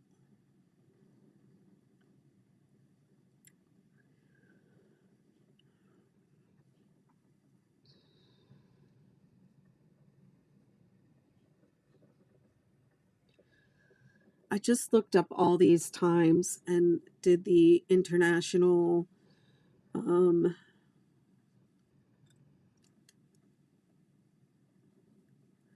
going to email you later. I might need the link. I'll send it to you, Andrew. No worries.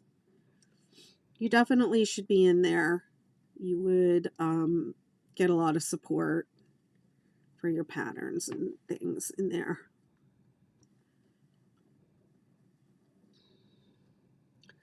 My membership community is called the Betty McKnitiverse. It's BettyMcKnitUniverse.com. If you want to join, I think I raised the price to about, I think it's like $13.50 a month. Costs about $130 for the year. $135 maybe for the year. I do legacy pricing, so as long as you stay in, you don't have you'll pay the same rate. And I do raise the price every year because I add so much content to it. It just keeps building and building. And I have more ideas all the time and stuff that I add to that community. If you're really interested in like my ideas, my new ideas, and the new things that I have coming up, that is a good place to be because you really are there for when I like work it all through. And a lot of the time I give my members, like I give them the pattern before I've even worked it up. I ask advice from my membership about, they're like my advisory council. Like I was talking about that pocket shawl that I did earlier. Somebody in the community said, hey, wouldn't it be cool if you did a pocket shawl like this? And it would be like this and this and this. So I was like, all right. I wrote it up. I worked it up. And I showed it to the members. And I was like, here you go. I'm just going to put this in the McKnitiverse for you guys. This can be an exclusive. And they were like, oh, no. You should release this. This would do really well. And I was like, really? And they were like, yes. Excuse me, I've been eating too many cough drops. So that's one I'm going to be writing up and releasing. The Ridgy Didge, Stars, Superstar, and Supernova. Those I wrote up a while ago. Those have been in my membership community for a while. And they're just in testing now. Hopefully those are going to be released pretty soon.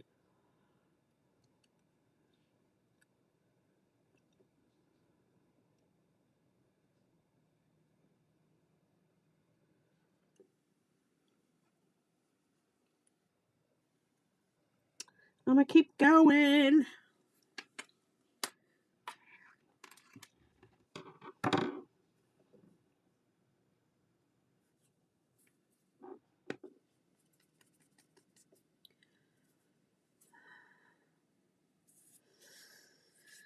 What else do we do in the McKnitverse? I mean, we have meetings every, let me see. I used to call it Craft and Chat, but now I call it Crochet and Connect. Whoa, thank you.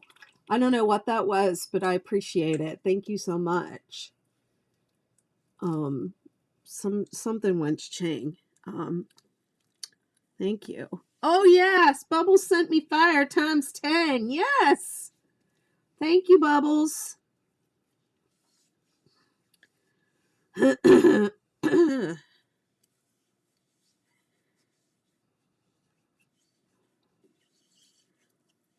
Nice. Bubbles sent me now 7 more fires. Nice. Thank you. I think that I put in there when I reach my goal, I have to stand up and stretch. So let me stand up and do my stretches. Oh. So one thing I did right before Christmas was I signed up for a yoga membership, and I started doing yoga. Bubbles is broke now. Thank you, Bubbles. Well, aren't you sweet? Thank you so much. Appreciate you. It was really nice of you. Appreciate it.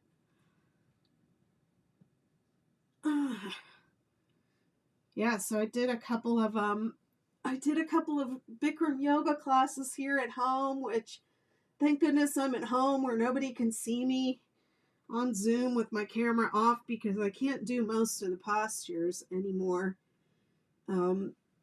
Definitely humbling, very humbling experience. I used to be a Bikram yoga addict. I would do Bikram yoga every day. Sometimes I would do Bikram yoga twice a day. I'm not in shape to do that anymore, I can tell you that.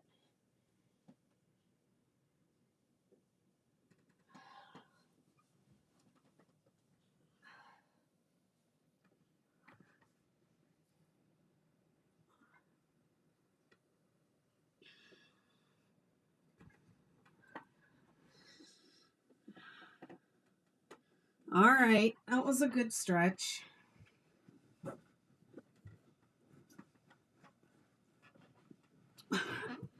Thank you, Bubbles. Now somebody has to pay me to stretch. Ooh, ooh, ooh. Maybe you're a standout, stand out. Bubbles, you're a standout, stand out. You're the best, Bubbles.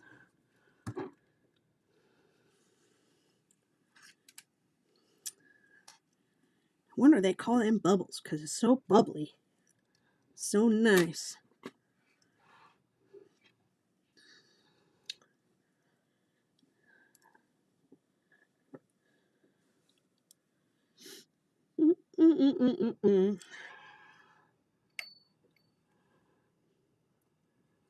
All right. You know you made it if you get paid to stretch. Ain't that the truth? That's right, Bubbles. You got that right. Ooh.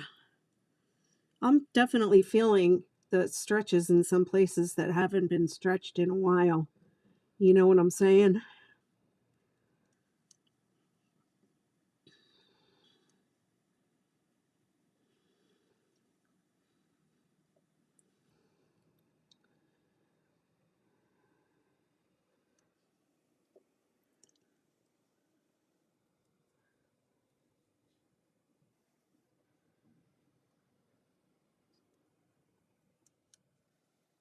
Thank you for sharing the live. I'm on row 2.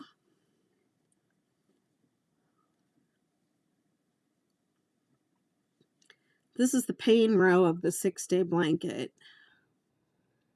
This is the row you have to think on the most.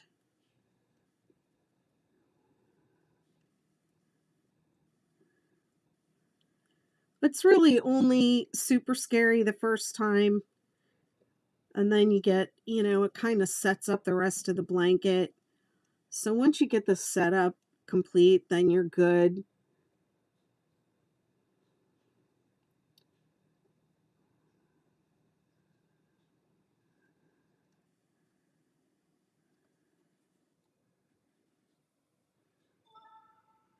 Bubbles says, how many blankets do you make per month?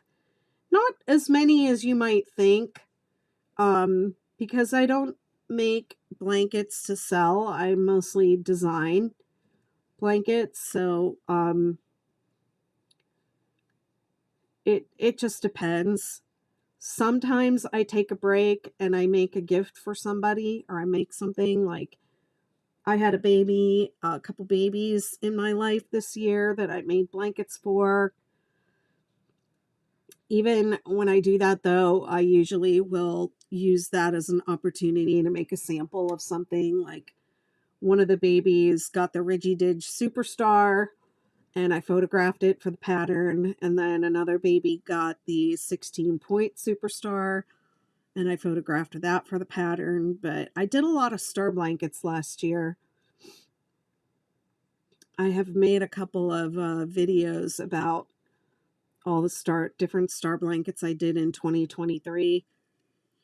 In September, I did a star blanket September. A lot of people were doing stash bust September, and I did star blanket September, and I think I made 3 or 4 star blankets that month.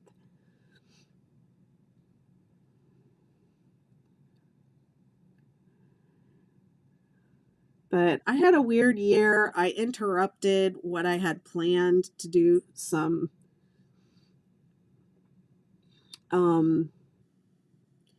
projects for Knitting Fever. They sent me a bunch of Noro, so I interrupted what I was doing to do those Noro blankets. And I also did some new baby blankets with the Ridgy Didge. And I did a new Tranquility Stripe, which I only did in baby blanket form. So I didn't complete all my goals for 2023, but I got some Noro. It's beautiful, but kind of rough.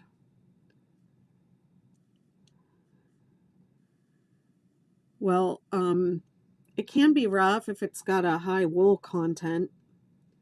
I love it. It's my favorite yarn of all time.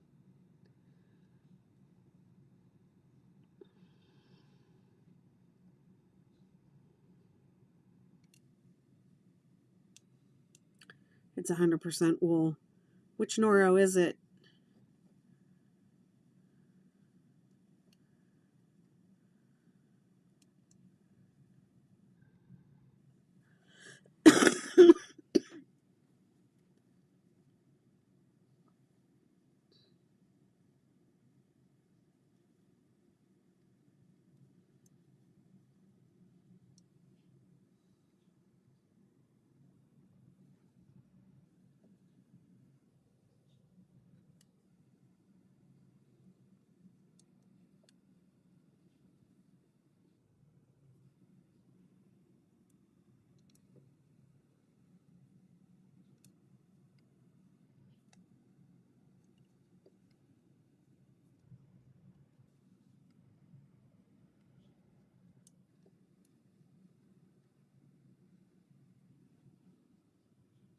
What am I doing?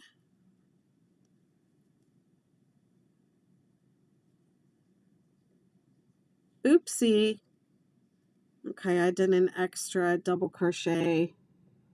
Oh goodness, that ain't right. That's not gonna fly. All right, I gotta do something.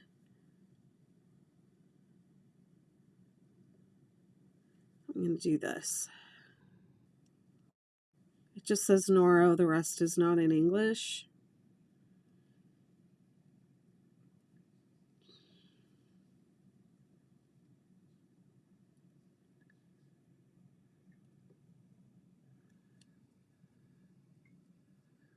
Usually it has the name of the yarn, the name of the variety of yarn on the label somewhere.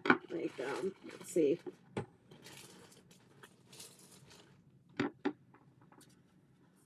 I just happen to have one right here.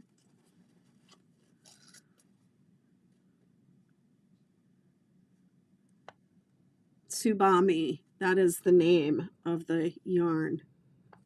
This one is 50% silk, 25% wool, and 25% polyamide.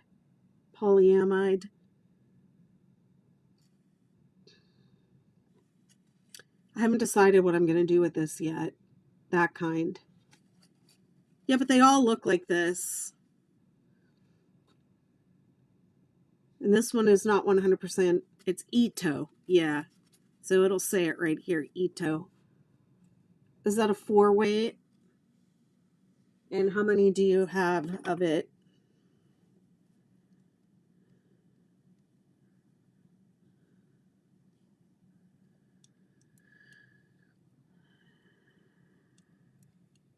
Julian says, I'm looking forward to the hooded pocket shawl. It's on my to-do list. I'm going to get that to you ASAP. Heather says, I have never worked with Noro before. It's also pretty. I would need a separate Noro shelf in my stash so I wouldn't have to touch any of my... Yep. You have 4 of them. It's probably enough to do like a hexagon cardigan with or something like that.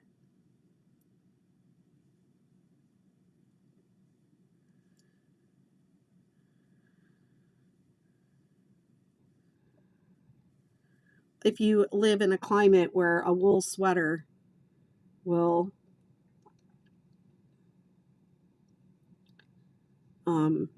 is something you can wear.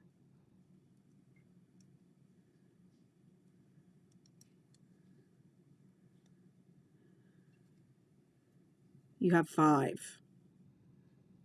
I don't know how much is on the Ito, but I used 6 for a blanket and made a very large blanket. You don't do wearables. Check out the 6-day beach house blanket. I used 6 tsubamis for the beach house blanket, but you could do it. You can make it a little smaller, or you could do a star blanket with it, 6-day star blanket. If you don't do a 6-day something with that yarn, I'm going to be really mad. You don't do wearables. That's understandable. I would do a 6-day star blanket with it. That way you could start in the middle, you could work your way out, and when you were out of yarn, you could be done. But it's going to be gorgeous. I haven't done a star blanket with Noro yet.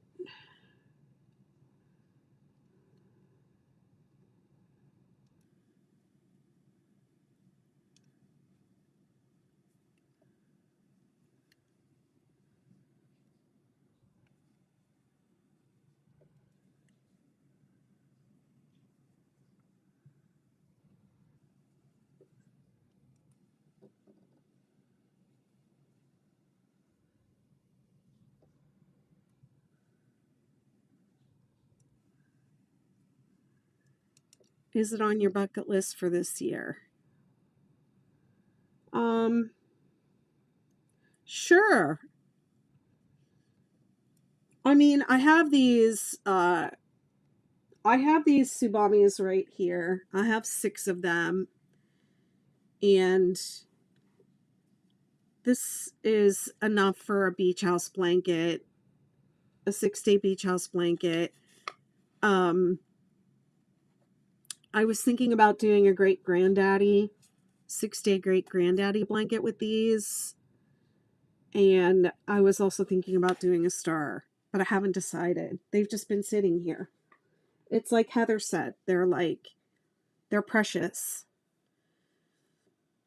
I buy it from Knitting Fever because I'm a supplier for them. I did 3 pattern kits for them last year, and they gave me a wholesale account, so I can sell you their yarn. Andrew says I vote for the star.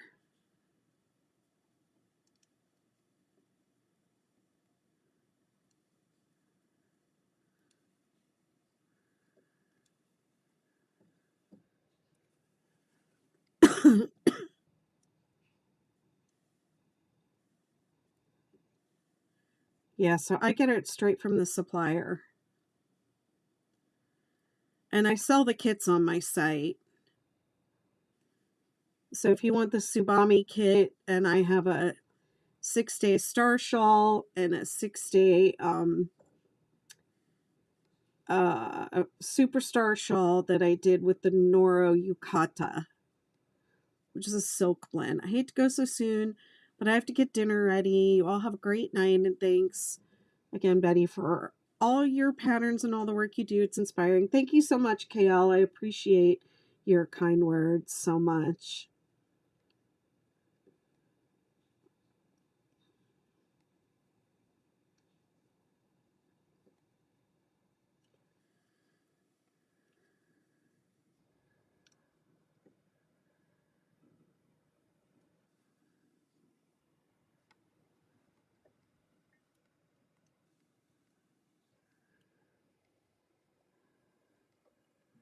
I think that Bubbles wants you to join in on making a Noro star with us.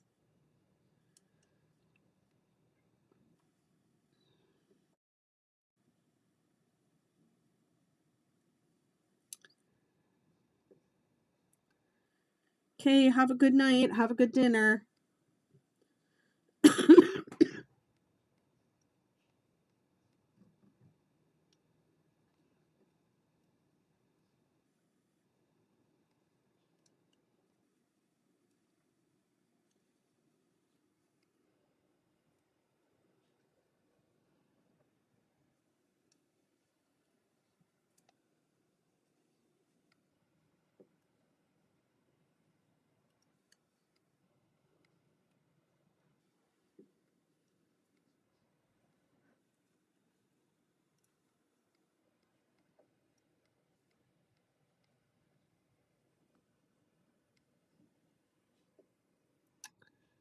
Oh, Andrew, come on.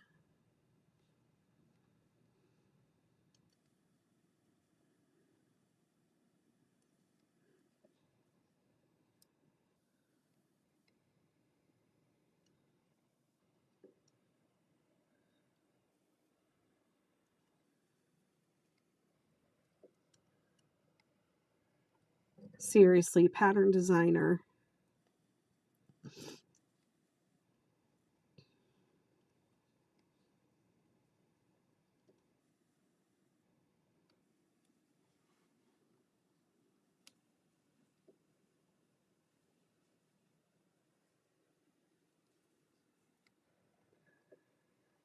I don't have yarn. I've got excuses for days. Oh my goodness.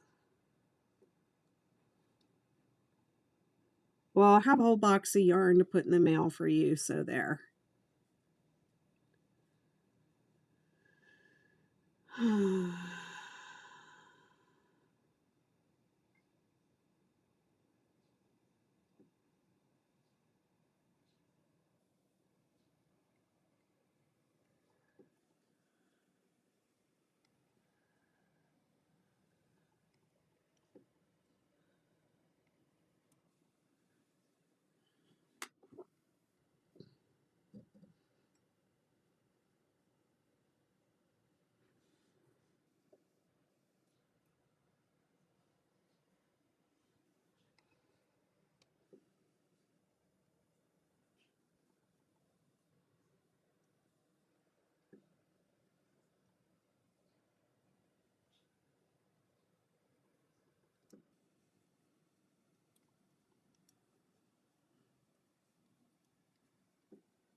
Hi, thanks for following.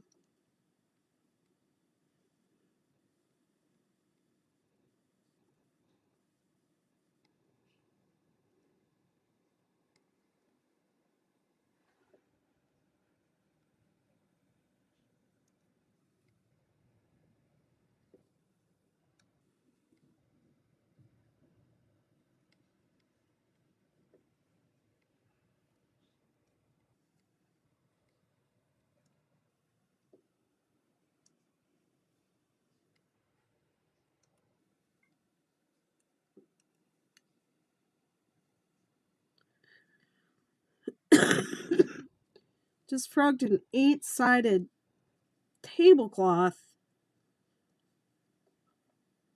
Jeez.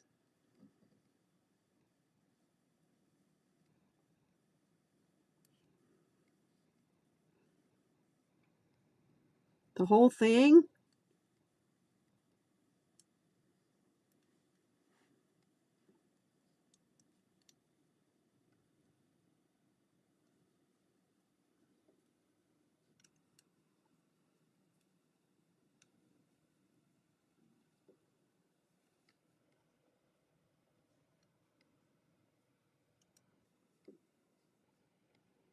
Hmm. Are you using a pattern?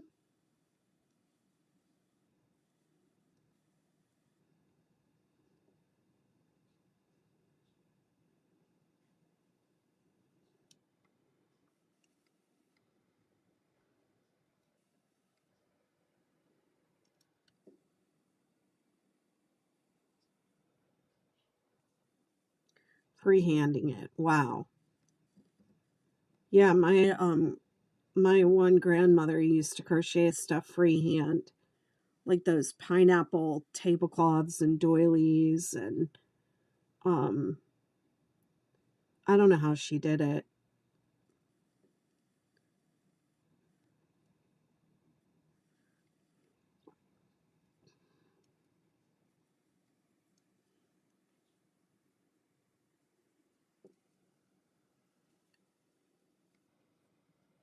Making it out of thread. Yeah, she would use like crochet cotton, and she would make these big projects, and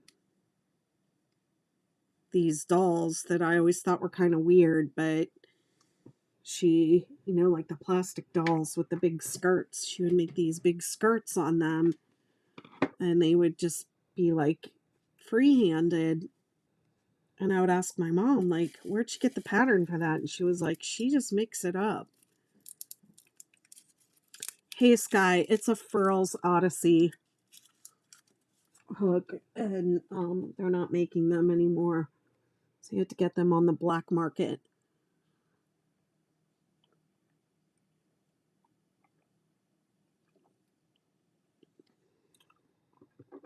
Just kidding. You can get them on like eBay or wherever.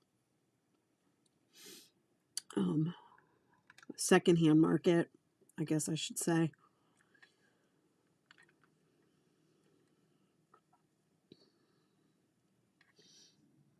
They said they're going to come up with a new version of it, but the people who were making them retired.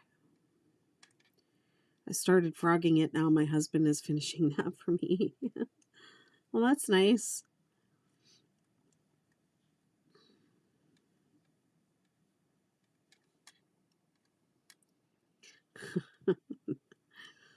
I don't know. I haven't been feeling really well. I don't know what I'm saying half the time.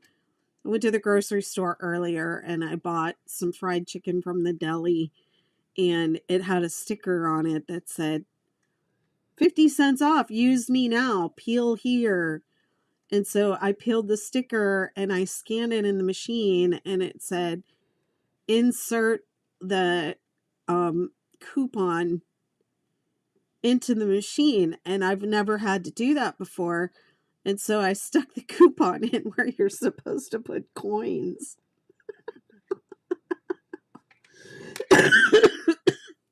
Next thing you know, the grocery store people are coming over and they're like, did you have a coupon? And yet I was like, yeah, I put it in here. And they're like, ma'am, that's where the coins go. And there it says coins, and it's flashing coins, coins, coins. My dumbass thought it said coupons. I'm just like, I've been sick. I'm not feeling well. I don't know what I'm doing. So yeah, I've been sick. I'm not feeling well, and I don't know what I'm saying. There is a secondhand market for the Furls hooks, and I know there's a Facebook group. I've seen people who get them on Poshmark, and I have seen them for sale on eBay, but they're overpriced. So I would ask around and see who has furls that they don't want anymore, and if they will sell them to you. Furls Odyssey. They have other hooks, but the Odyssey is my favorite hook that they have. It's an ergonomic hook and it's weighted. So if you hold your hook like this is not the hook for you. It's only for overhanders. So if you hold it pencil grip, you're not going to like it. Get one of their streamlines instead.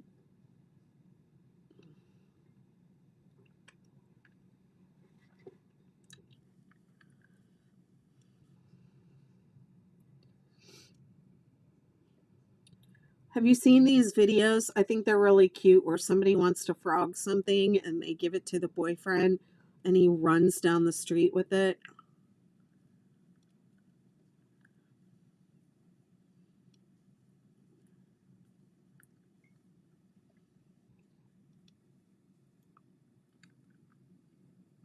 Of course, it would make a great video, but it wouldn't be really great if you wanted to keep the yarn clean and reuse it.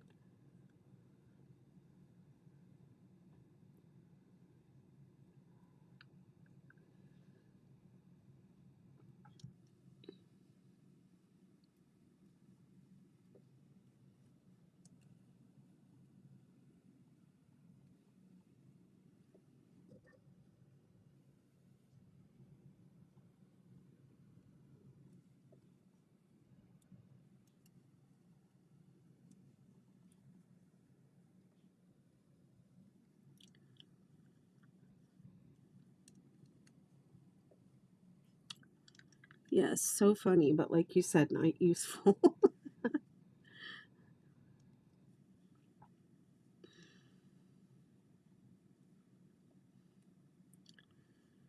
I taught my ex-husband how to weave in ends. He wove in ends on some stuff for me a couple times.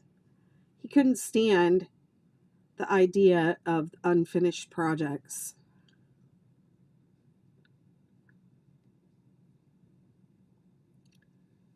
And I was like, well, I don't like doing that part. And he said, well, show me how to do it and I'll do it. So I did. I showed him how to do it. And he wove in a bunch of ends on a bunch of projects I had sitting there in a basket.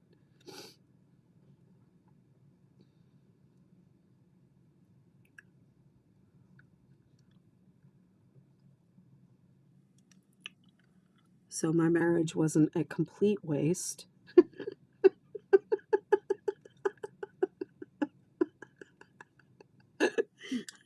Crack myself up.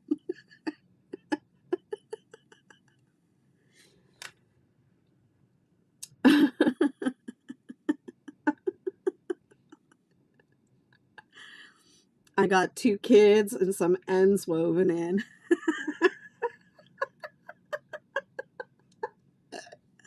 Oh, man. I'm not right. I'm not right in the head right now. I'm telling you, I have not been feeling good. Stuff is coming out of my mouth. It's just coming out.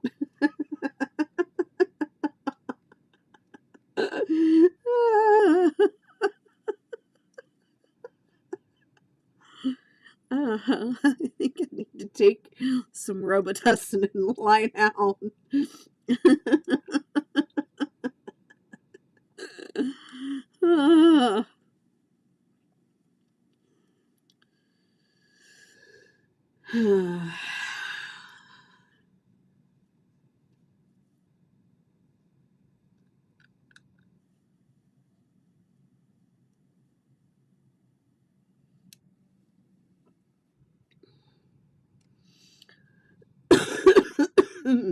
Sorry.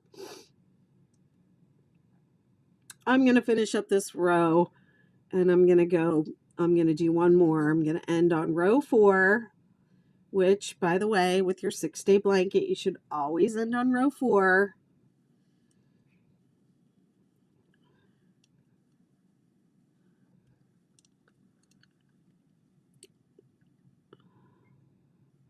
But I just want to get back over to this side, which is where I mark the, is it? Yes, this is where I mark the, how much I've done. So this is day 7 of the actual crocheting the blanket, but I had 5 days of workup.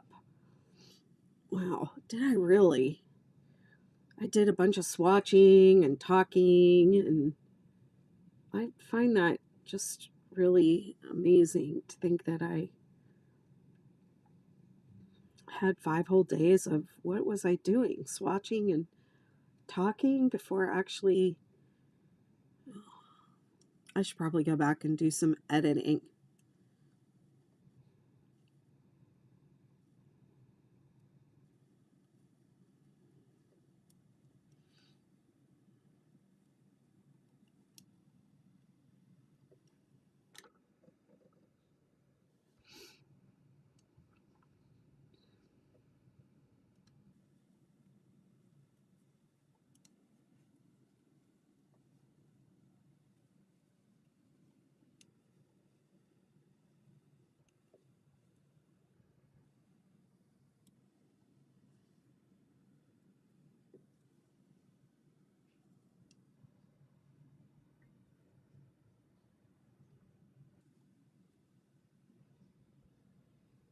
I kind of want to do a row 5 too, then I'll be all ready for a ridgy row when I come back. Well, we'll see how I do. How long have I been on? 2.5 hours. Yeah. It's not good for me to stay on here much longer than 2 or 3 hours at a time. 2 is a good amount. I did get up and stretch though, thanks to Bubbles.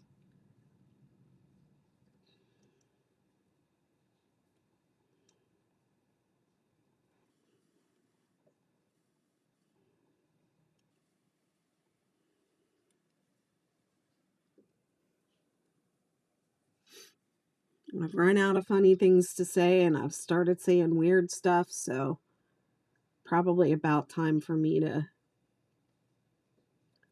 call it a night.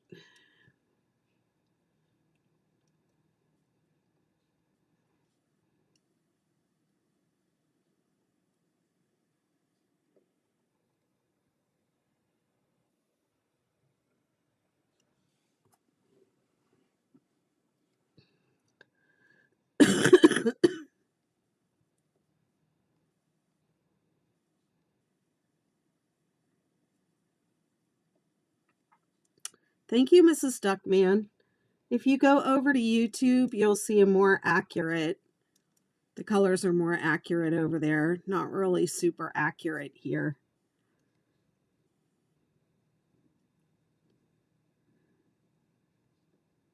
Like this is more peachy pink, and this is more rust than orange. Yeah, I'm Betty McKnit everywhere.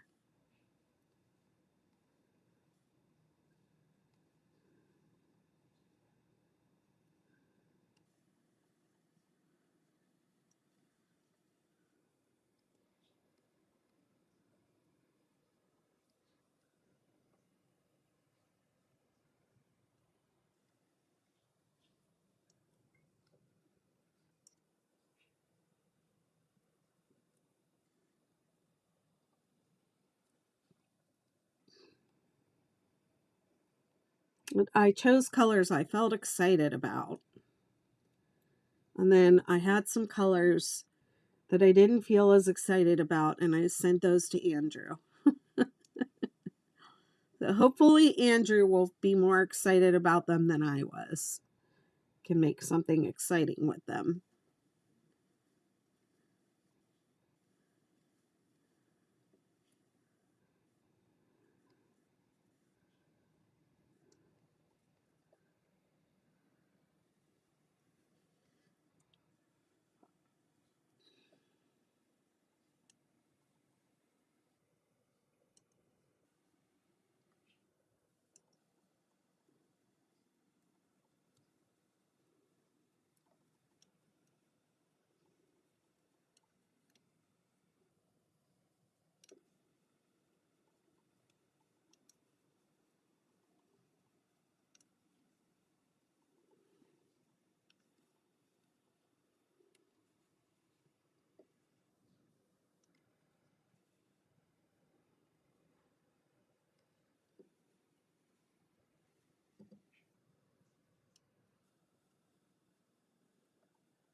Wonder how many cough drops I went through. I did better than I thought I would.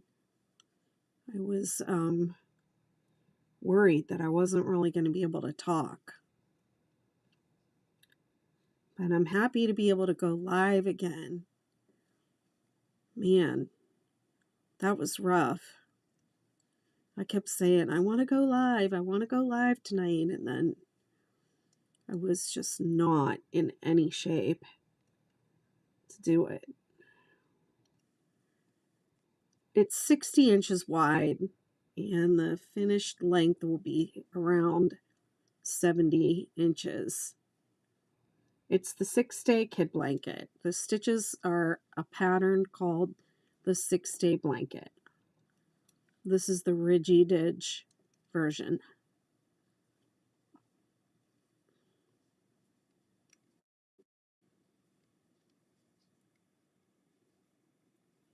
Sadly, I'm off to behave like a responsible adult entirely against my will. Have a lovely weekend. You have a good weekend too.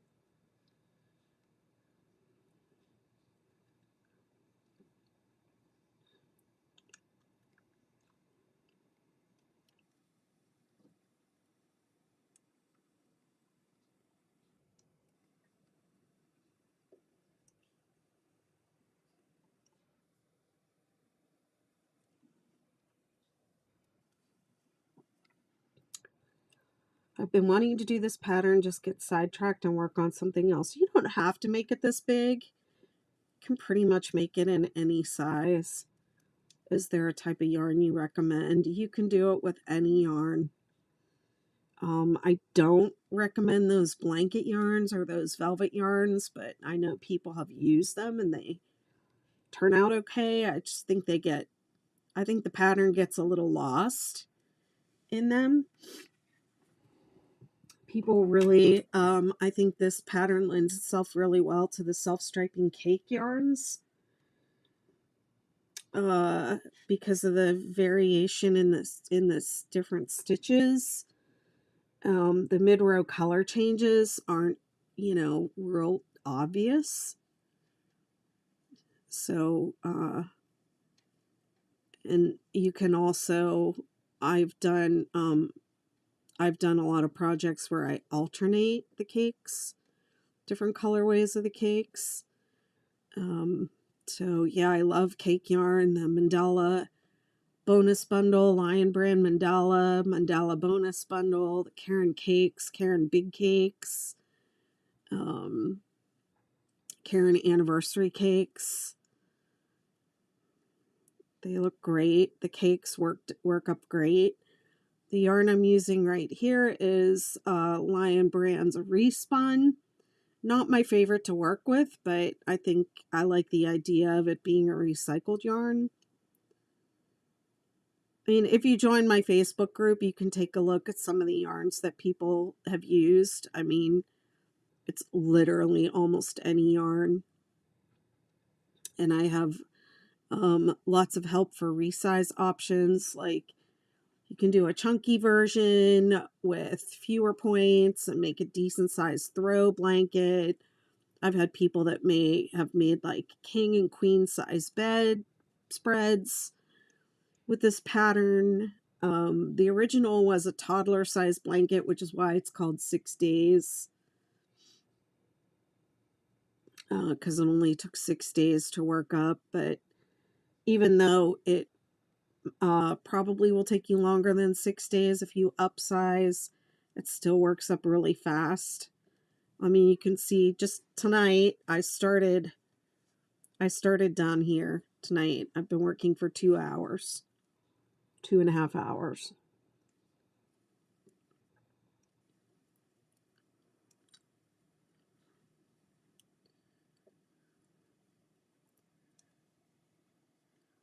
I used to make my blankets 50 by 60, and then I had people that were saying they wanted larger blankets. I'm a pretty short person, so 50 by 60 is a good sized blanket for me. I'm only 5 feet tall. Then I did the 6-day man blanket. I made it a little bit bigger. I made it like 60 by 72 or something like that. And then people were making them like 84 inches long because the man wanted the blanket to be really long for him, you know.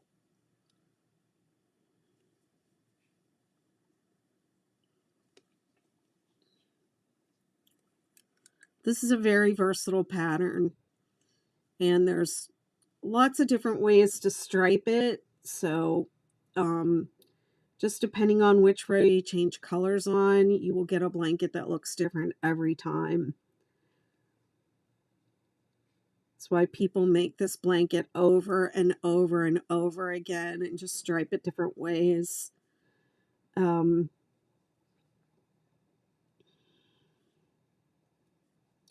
There's so many endless ways that you can work this one up. This particular version is, we call this the Ridgy Didge. It has a textured ridge row on it, and we change rows between 5 and 6 between the 2 double crochet rows. Started a blanket for my husband. It was only supposed to be a lap blanket, but it ends up being a king size blanket once it's done. Well, that's probably not going to happen to you with this blanket because we're going to help you plan it out. You have to make a swatch and measure it and do a little math.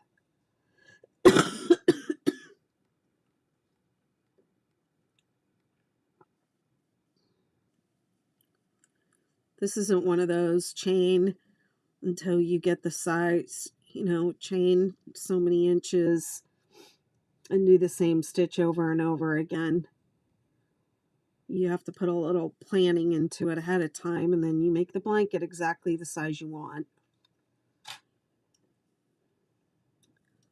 Oh, okay. Well, my overhead camera died, so I'm just going to complete this row.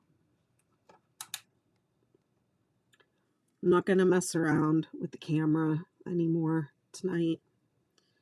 I'm just going to complete this row.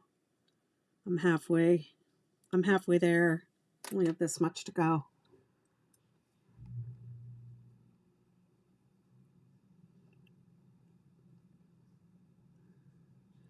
I've never done one of those C2C blankets. It looks, I'm sorry to say this, it looks boring.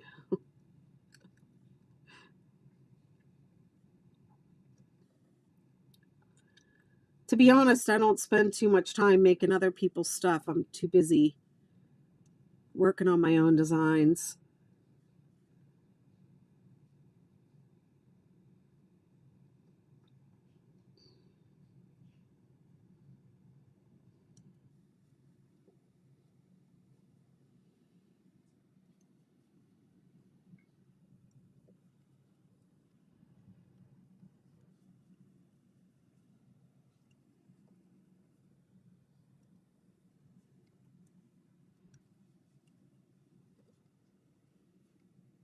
Whoops.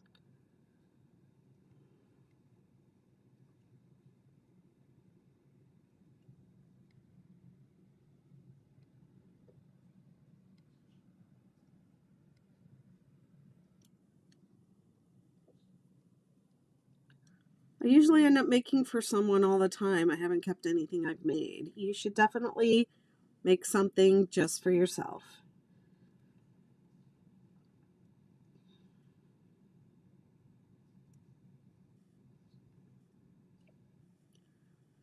You should pick out the very best yarn, your favorite colors, something you'll really enjoy working on. Have a passion project, something you've always wanted to try.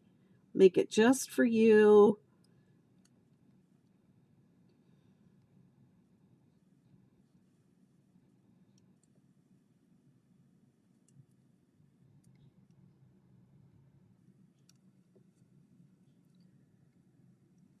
Still new at crocheting, and I feel like everything I try to make is messy. How do I help that? What do you mean messy?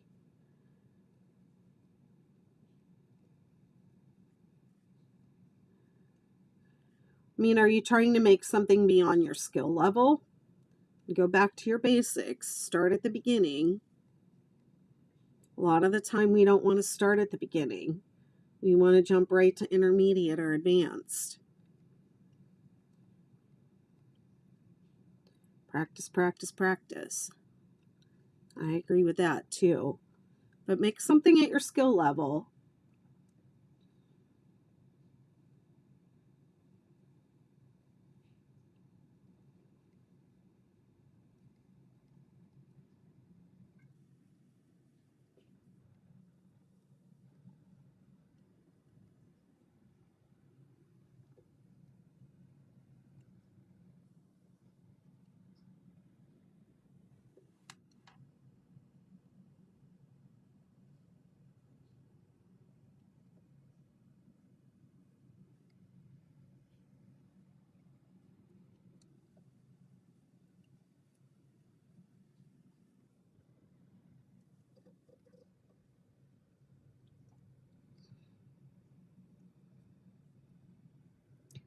Also, if you're new to crochet, like, don't be tempted to cut corners.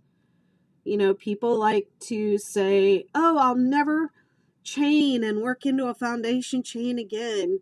You know, now that I've learned foundation single crochet. Well, foundation single crochet isn't right for every project. Make sure the techniques that you're doing are right for your project and not just the easiest or the quickest, or, I mean, look out for ways that people are trying to promote cutting corners, tying knots, things like that. Knots will make your work messy, and they don't really belong in a crochet project, if you ask me. Weaving in your ends, taking the time to do things properly will yield better results every time. Make sure you have the right materials, make sure you have the right hook for your yarn, the right size hook. Don't be afraid to rip it out and start over. If you make a mistake, don't be afraid to rip it out. Don't just keep going if there's a mistake there. Take it out, go back, be patient.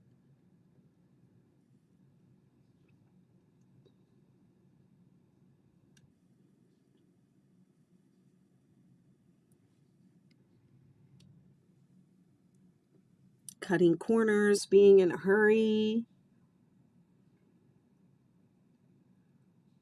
Those are things that usually end up making messy work.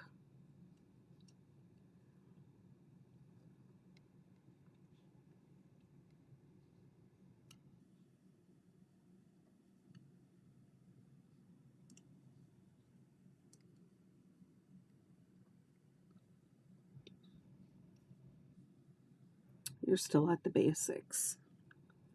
And just keep practicing. It takes practice.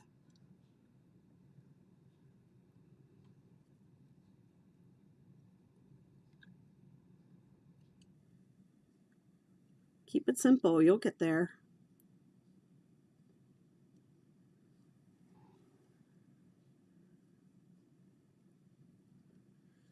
All right, my friends.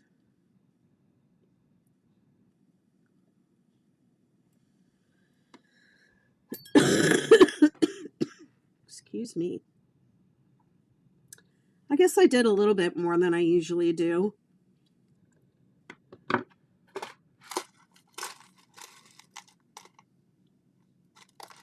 Make swatches, practice the basic stitches.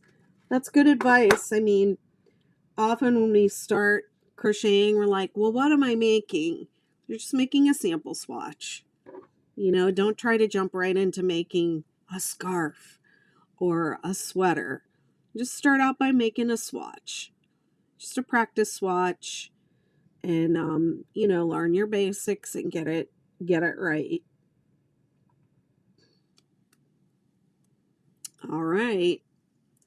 So this was 1, 2, 3, 4, 5, 6, 7. 7.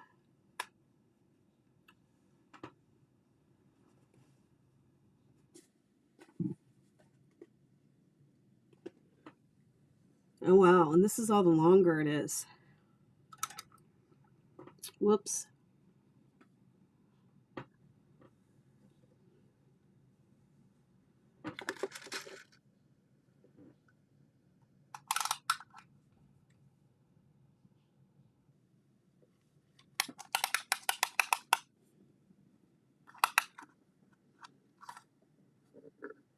Twenty-three and a half inches.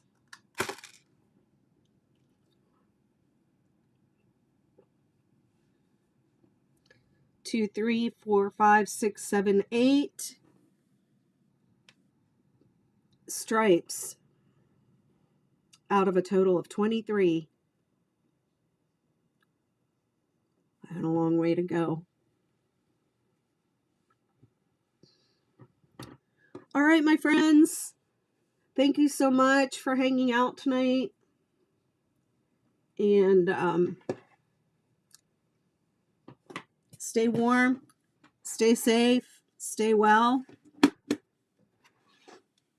Happy crocheting till I see you again.